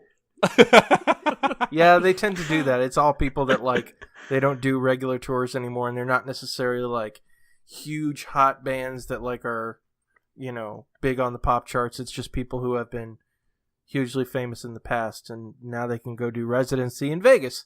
So nice. Yeah, if you want to take your family or maybe just your wife, I don't know if you can have the kids do something else while you guys go to one of those concerts. I know they tend to be a little expensive, so obviously, weigh your options there. But might I suggest those people to you?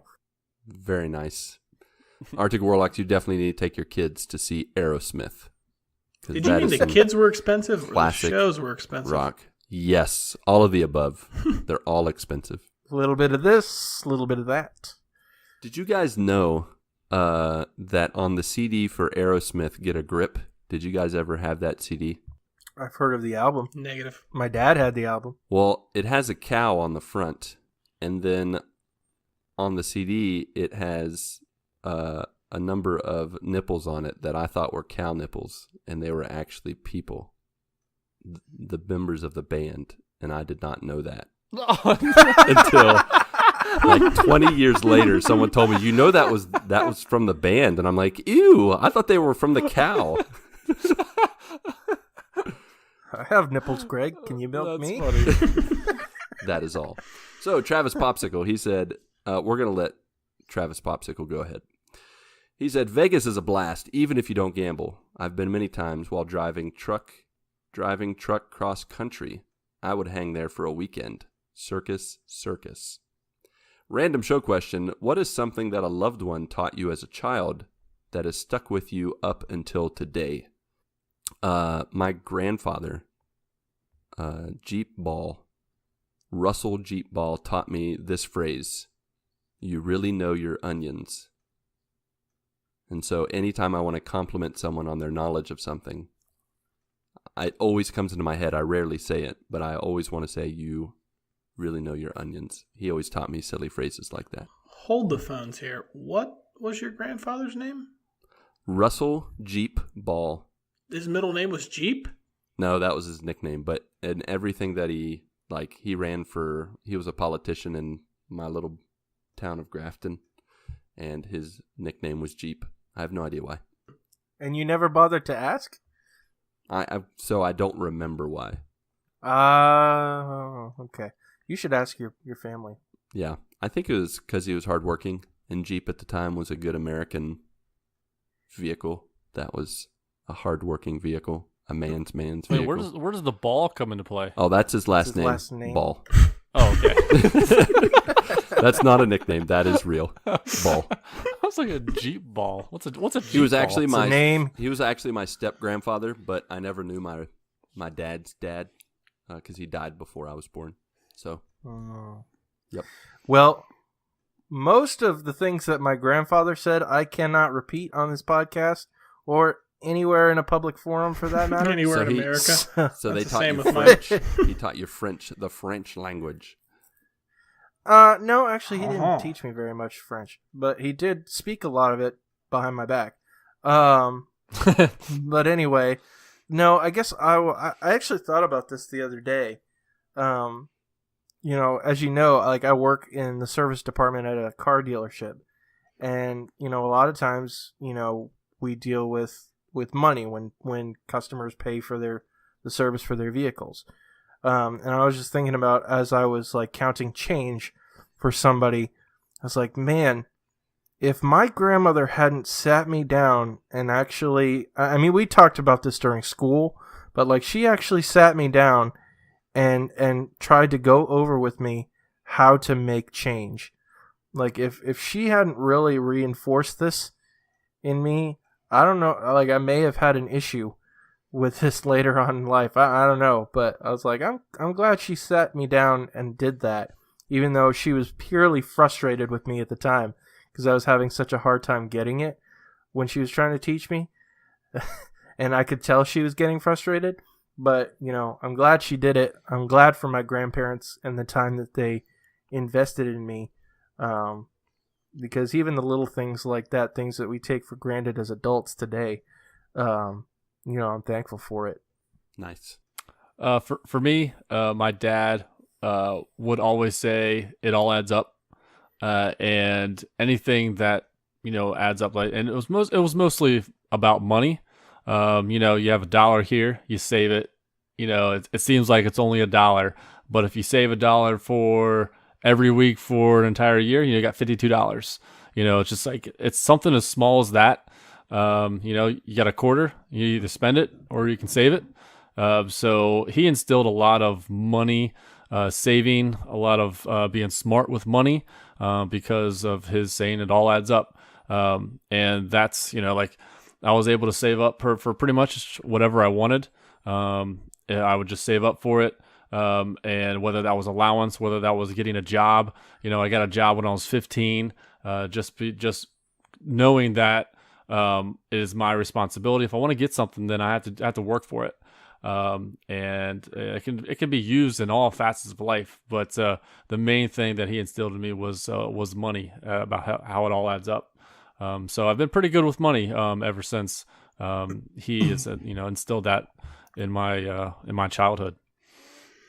So this reminds me of two different things. One thing from my grandfather, which is my mom's mom, and one thing that he used to say, and I will never forget this. Is, Do you mean your mom's dad? Yeah, what did I say? Mom's mom? Yep. Nope, mom's dad, for sure. Yeah. Okay, just making sure. Ever since I was about 12 years old, like my grandfather, the best way I can possibly describe him is it was just like he just blew in from the Wild West. Like we're talking about this old guy like that. He's got a pistol under his seat, like, you know what I mean? Like just a different era that he came from. Like and, good, bad, and the ugly. Pretty much. Like he was just ready to throw down and just to shoot out with anybody. Like just a total, like just a whole different world. And I think ever since I was 12 years old, he started asking me one day if I got a job yet. And I'm like this 12-year-old kid, right? So like back in his time when he was 12 years old, like he already had a job, right? And so he's like, do you have a job yet? And I'm like, I'm 12 years old. Like I'm still going to school. What are you talking about? He's like, well, I went to school and I had a job. It's like, he was a tough old dude, right? That's not legal, Grandpa. Exactly right. This isn't the Wild West anymore. But I just remember that, like, one day I remember I got a job. I was 15 and a half. I had just got my temps, and I got a job at a horse stable. And I remember he asked me this, and I was so ready for it. And he's like, "You got a job yet?" And I was like, "Yeah, I got a job. I'm working at a horse stable." And he's like, "Well, when I was your age, I had 2 jobs." I was like, crap. You can't win. There's no winning, right? There's no way to compete with that level. Always one up in you. Yeah, but and then I remember one thing that my dad used to say when I was younger. So, like when you're a young boy, like you just do stupid stuff, right? You hit your head on stuff, you hit your elbows, you fall down, you just, you get into all kind of stuff. And I remember my dad used to say, "You got to be tough if you're going to be dumb." I was like, that's a good one. That's smart. That's a good really one. good. That's a good one. He just said, "You got to be tough if you're going to be dumb." So if I did something like stupid, when I ran into something or whatever, he's like, "Well, you got to be tough if you're going to be dumb." Like, yep, that's actually true. So those are the 2 things that stuck with me. Nice. Ash Ingram, she actually had 3 random questions for us. First of all, guys, what side of the bed do you sleep on? That's a good question. Now, here's what I run into. When you say what side of the bed, it's the same problem I have with right field and left field in baseball. I'm like, is it right field as in I'm looking at it from home plate and it's right? Yes. Or it's from the back fence and I'm looking and it's right field? Like, I have the same problem with the bed. If you're laying down, yeah. If you're laying down, are you on the left or are you on the right? Okay, gotcha. That's the way I look at it. So The answer is yes. I will start us off here with that confusing yes from Lucas. Nobody knows what that means. So I always slept on the left side of the bed when I was married. And the weird thing is after I got divorced, I kept sleeping on the left side of the bed just because it was like a very normal thing. Yeah. And it was only till maybe like 6 months after that where I was like, you know what? I'm sleeping dead in the center of this bed. So now I sleep right in the center of like a king-size bed. So your answer is yes. Luxurious. Yeah. I'm everywhere. That's my answer. I also sleep on the left side of the bed. I think for the first 6 months of my marriage, I slept on the right side of the bed while Mindy was on the left. And then just one day we were like, this doesn't feel right. And we switched sides and we were just like, yes, this is right. And everything So made she sense. sleeps on the right, I'm on the left. So you Goldilocks. We used to actually Okay. switch if we went like out of town and stayed in like a hotel or whatever. If she like one day she laid on my ex-wife laid on the opposite side of the bed, and I was like, "What? Like, what are you doing?" What are you doing, you weirdo? And she's like, "Well, I don't want to sleep closest to the door." I was like, "What does that have to do with anything?" She's like, "Well, if somebody breaks in." And I'm like, I mean, I was like, honestly, like somebody breaks in, like there's a better chance, like if I'm not getting attacked and wake up, then I could subdue this criminal. You could at least be a distraction. I said, if I get killed, we're in trouble. We're in trouble as a team. You need to be taken first. True love. Oh goodness. So I sleep on the right side of the bed. And which is kind of weird because I'm left-handed. I do everything with like the left hand and left side and everything. You sleep with your left hand? Yes. Nice. And my right hand. Take some skill. You're ambidextrous when you sleep. You're Sleep amphibious. ambidextrous. You're amphibious. I have to go to bed wet, covered in water, or I can't What are you sleep. talking about? Hi ho there. Just let me sleep or I want to sleep.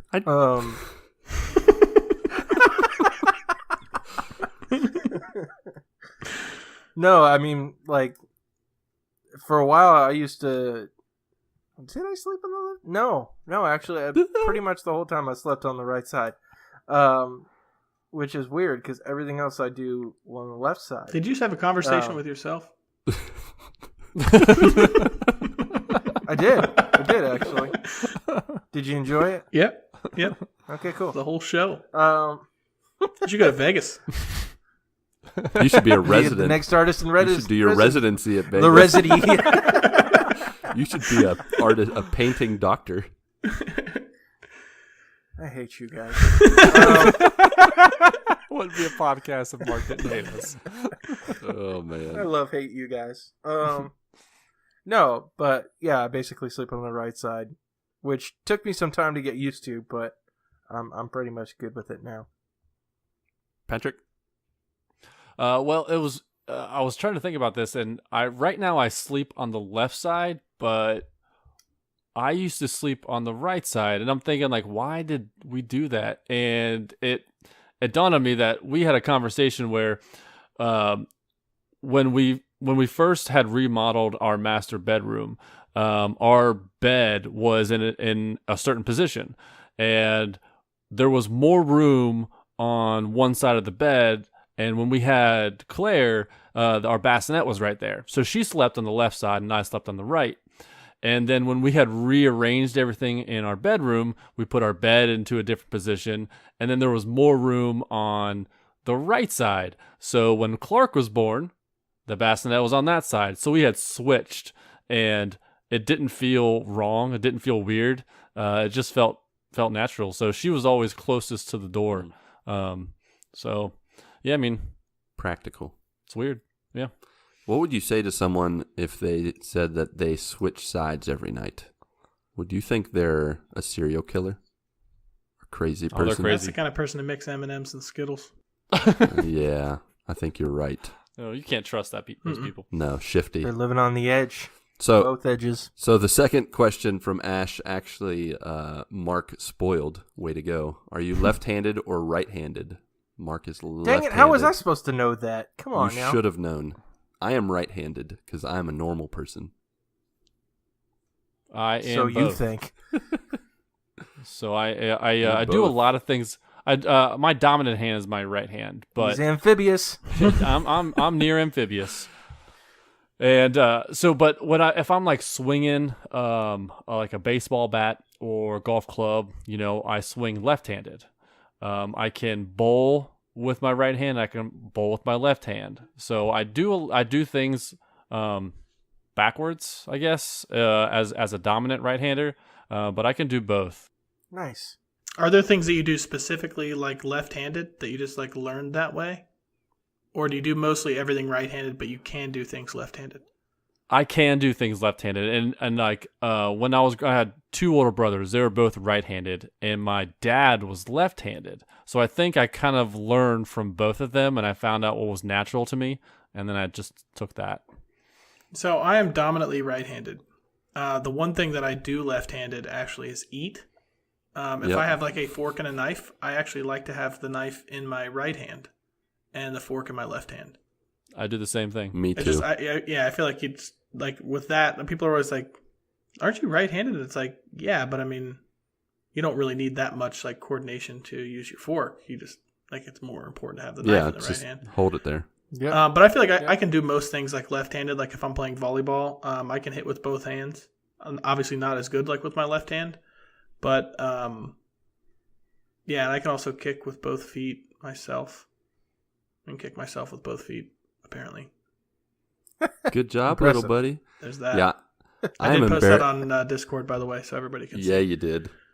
I'm embarrassingly, dominantly right-handed. Like, my left hand is almost useless. I think the only thing I do with my left hand is drive, because I have stick shift. Automatic cars are much more expensive here in Brazil, so I have a stick shift. So, obviously, I'm changing the gears with my right hand and then keeping the steering wheel steady with my left hand. But I don't know if you guys are so dominant with one hand have you guys tried to do things like brush your teeth with another hand? Like, I feel like an absolute idiot when I try to brush my teeth with my left hand because I'm like shoving the toothbrush up my nose or missing my mouth. Like when I'm doing it, it's embarrassing. I don't do it very often, but every now and again, I'm like, hey, I want to be an idiot, so I'm going to do this. And I do. I feel like if something happened like to my right hand, if I like broke my right hand or something like that, I almost feel like I could not miss much of a beat and I could do almost everything with my left hand. The one thing that I feel like would be really difficult, like brushing teeth, like I definitely could brush my teeth with my left hand, but going to the bathroom, specifically number 2, different story. You ever tried to wipe with your left hand? Impossible. I try to wipe with toilet paper. Impossible. I separated my shoulder in a skiing accident 5-7 years ago, and it was impossible. Was that during the bear attack? The barbed wire wrapped, or no, the bear wrapped in barbed wire. No, that was my neck. But yeah, that was weird.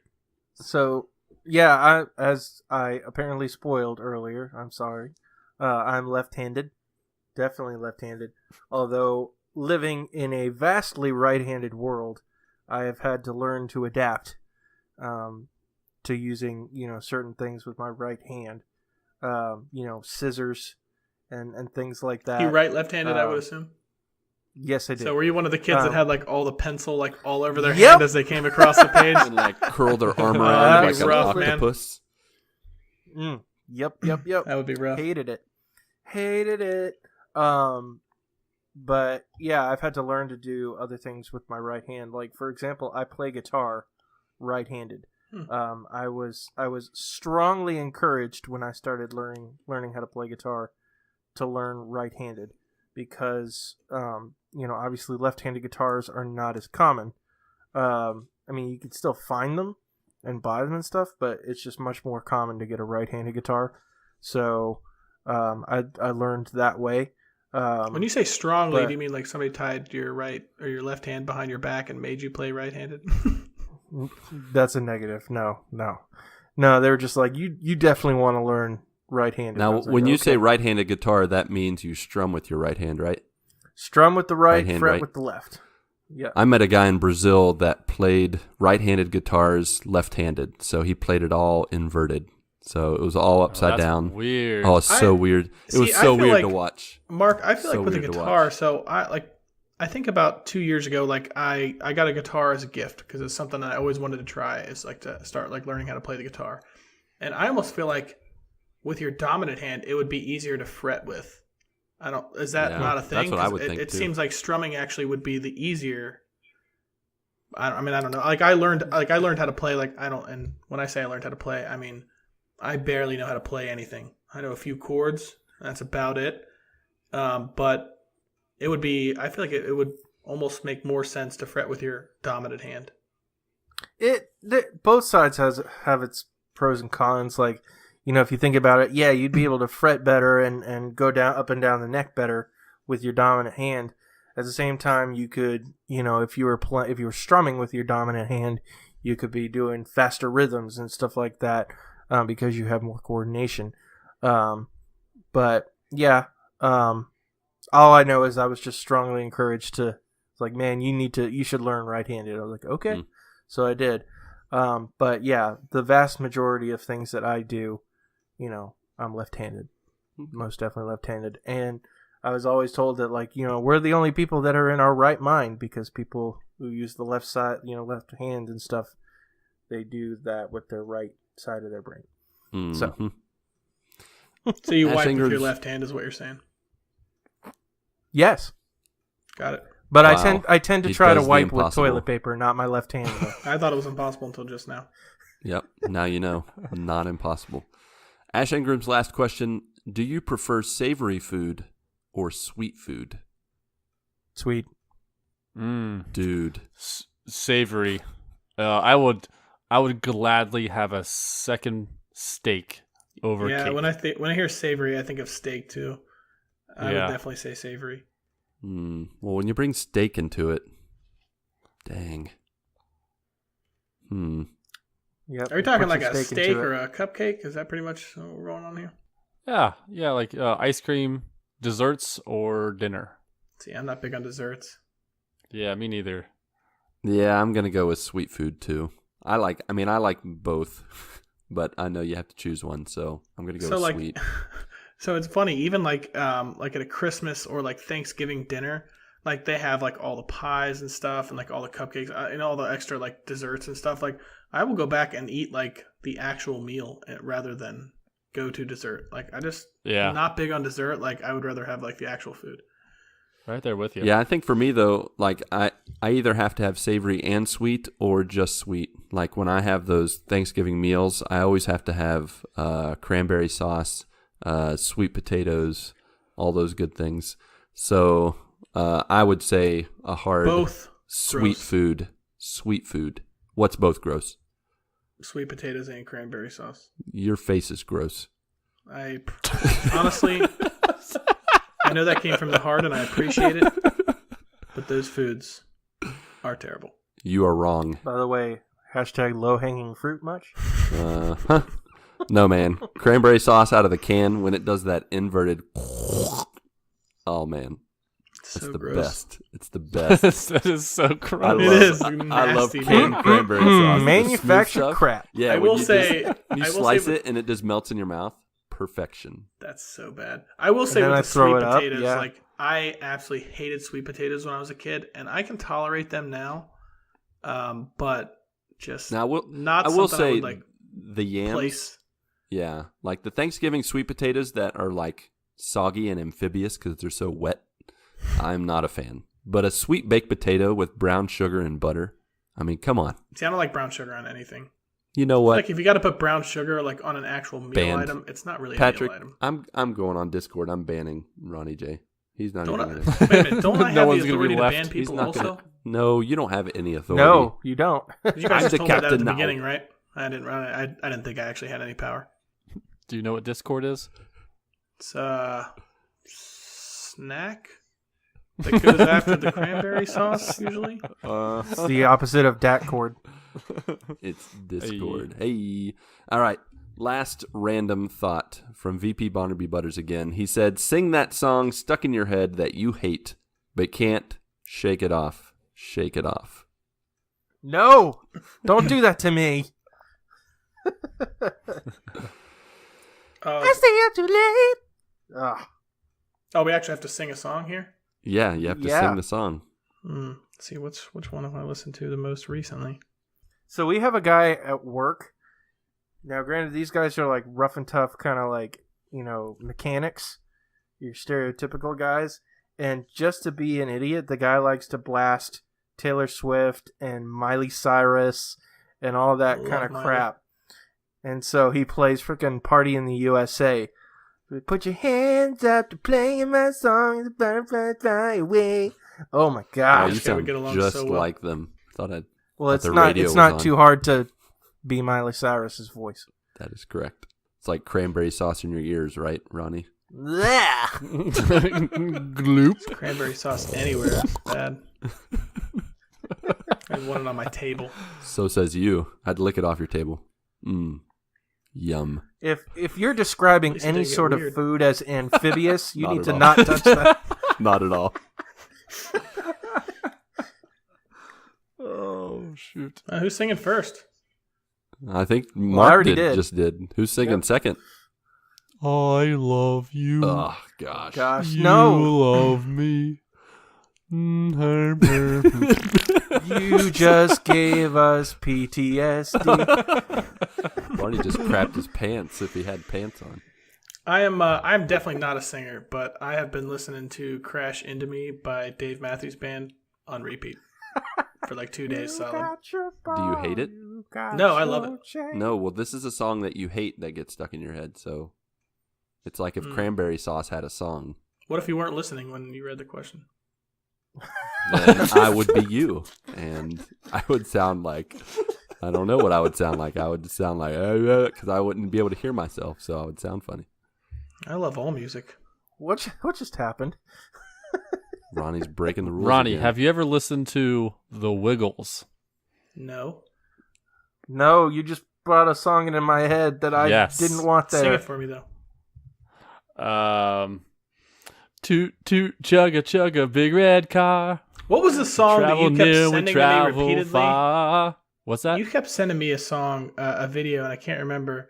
Some avocado song. This was like a few years ago. Guacamole. Yes, that was it. Yep. Guacamole. Peel the banana. Peel the banana. Banana. No, the freaking Wiggles song that I always get stuck in my head is hot potato, hot potato. Hot potato, hot potato. Potato. Fruit Potato, salad. potato, potato. Yummy, yummy. Do the Wiggles only sing about food? Is that how that works? Well, I mean, they are a children's singing I know, group, but so. children shows have lots of variety. They don't just sing about food. Oh, no, they sing other stuff, but... Wait a minute, the Wiggles are just a band? They don't have like a show or anything? How do kids even hear about them? Yeah, they have a Yeah, show. it's a show. Oh, okay. Yeah, and they're all like very catchy tunes. Like my daughter was into the Wiggles when she was young, and I'm at work and I'm singing it in my head. And I'm like, man, get it out of my head. Out of my head. And I'm also Wiggles. thinking, these guys are geniuses. Earworm, get it out. Yeah, I would say in general, kids' TV shows, the theme songs. Anytime I get those stuck in my head, it gets real annoying real fast. Like there was Paw Patrol is one, and Patrick, you mentioned that a while ago. Paw when your son Patrol. was... Paw Patrol. Now here's what's Be funny there on the double. is I learned about Paw Patrol when I was living in Brazil. Well, I'm still living in Brazil. While living in Brazil, and I only heard it in Portuguese. So I would get the Portuguese song stuck in my head, but I didn't understand the words. So it would go like this: Patroli canina, insa blah blah blah blue, ita ba ba da ba da ba ba da, chibi chaba tapa, and it just like I would just get the tune stuck in my head, but I can't even like have the satisfaction of actually singing the song because I have no idea I had no idea what they were saying. I still don't have any idea what they're saying, but yeah, kids' music in general. And then I would say boy band songs from the 90s. It just randomly gets stuck in my head, whether it's... It's gonna be me. You are my fire, my one The one desire.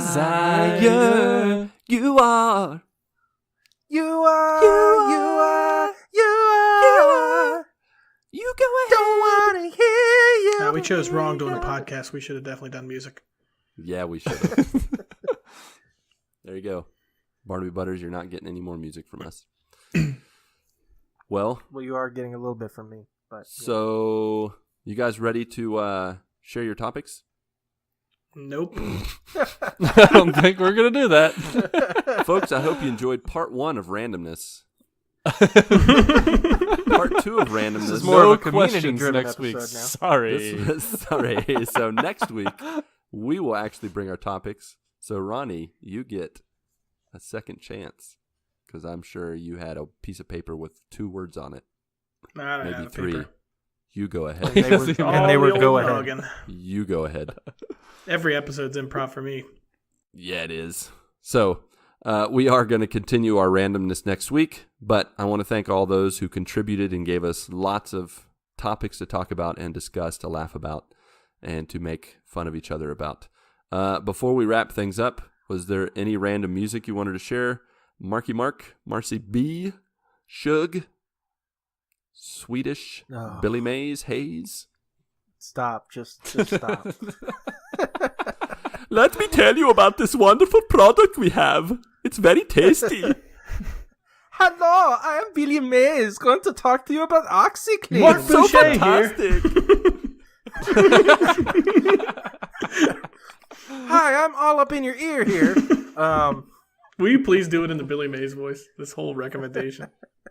Let's totally change it I up. would not be able to keep. I would not be able to keep a straight face trying to do that. It's all right. Nobody's looking at your face. Yeah, we're not looking.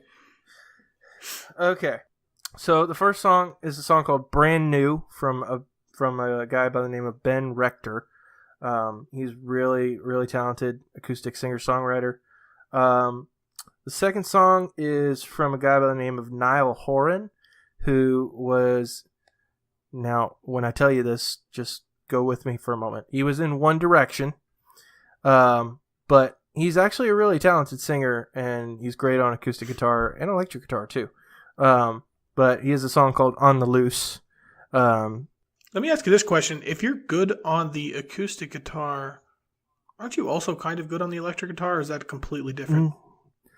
It's not completely different. There are things that certainly translate over in terms of basic guitar playing. But in terms of and I've been honestly struggling with this a little bit because I play so much acoustic guitar.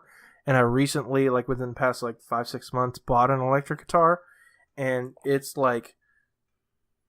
a completely different experience for me because I'm having to play and sort of put my fingers on the frets in a different way or do it lighter because you have to be careful to not bend the strings too much on an electric guitar because otherwise you don't get a clean tone.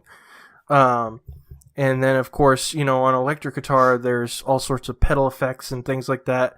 And just looking for a particular tone, whereas, on acoustic guitar, it's one particular tone, if that makes sense. Mm-hmm.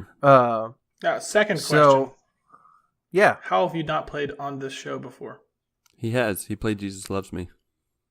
It's true, I did. That's the episode that I was not on? Yes. Dang it. We'll go back and listen to that podcast. Next week, the episode. Next week. Here we go. That's his topic. He's just going to play the guitar and take requests. I like this. He'll play whatever we ask him to. I have a third song here. Miley Cyrus, Party in the USA. Absolutely Please not. sing it again. Sing it for us. Go. Put your hands up to play my song, the butterflies fly away. It's definitely not a Nashville party.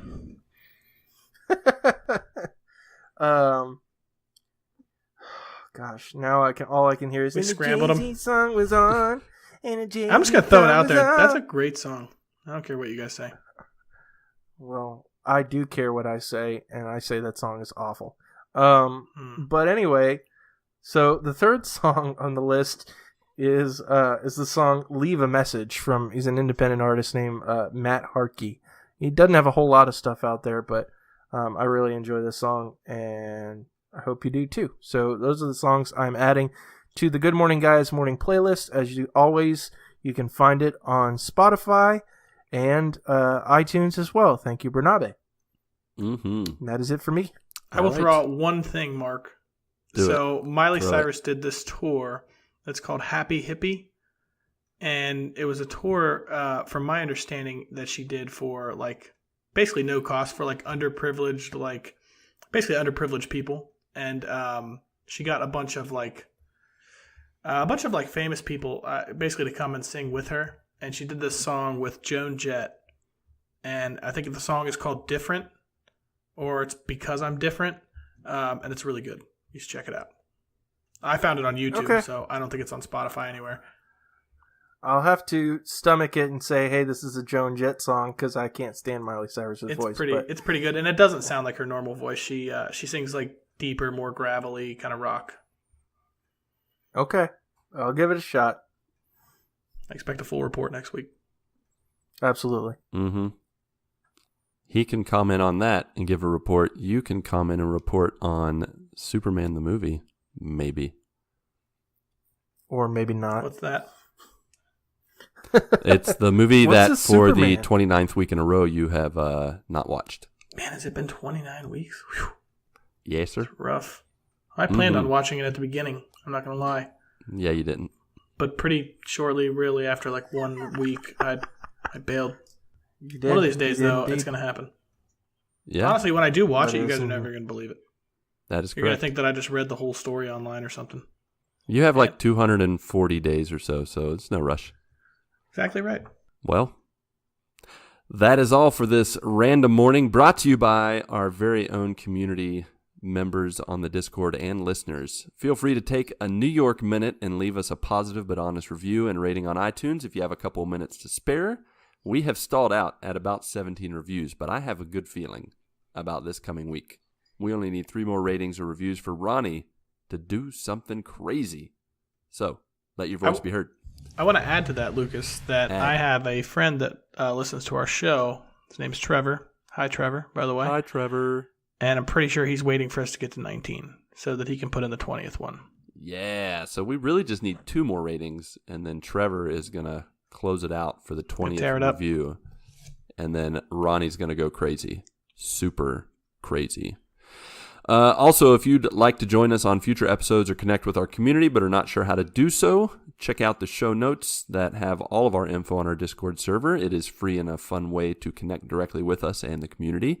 But if Twitter is more your thing, then our handle is at the GMG Podcast. Or if you're feeling super adventurous, you can even call us at what number, Patrick? What? Close enough. That is 929-GMG, guys. Call in, leave a message, ask a question, and you can join us on the show. Beyond that, talk at you again next week on podcast services around the globe as we do part 2 of our randomness discussion and all bring our own topic, and it will be good times. Alrighty then. Patrick, Marc, Ronnie J., and our friends and family and listeners, go get your good morning this week, and may God bless and guide your lives as we live, work, and game. 1, 2, 3, 4.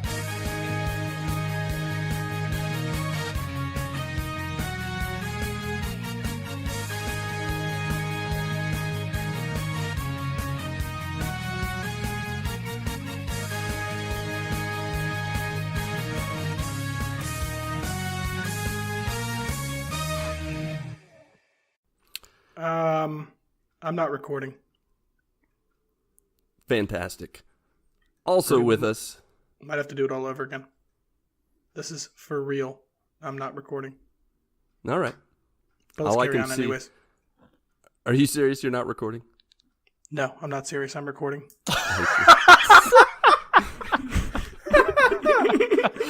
Oh, man. Right now, all I can see is Patrick holding his lip. Yeah, he's got a frozen picture. I need to take a screenshot of this. Screenshot. Ah, daggone it. Did I get it in time? I don't think I did. Jumped way too fast. You got me, though. I got. And he's back. Could be back? frozen, but Am I frozen? sure. Nope. No, you're you're not moving Yep, frozen. now. I am working. Oh, jeez. This is a train wreck already. edit it Yeah, all out. It's All very of it. much a train wreck. Edit. So, am I going into Ronnie's intro? And you're going to just splice it around? Or are we really going to keep this beginning of a I think beautifulness? it's been fantastic so far. Sure, I'll edit this. Oh, He's God. not editing it. Not All right. one bit.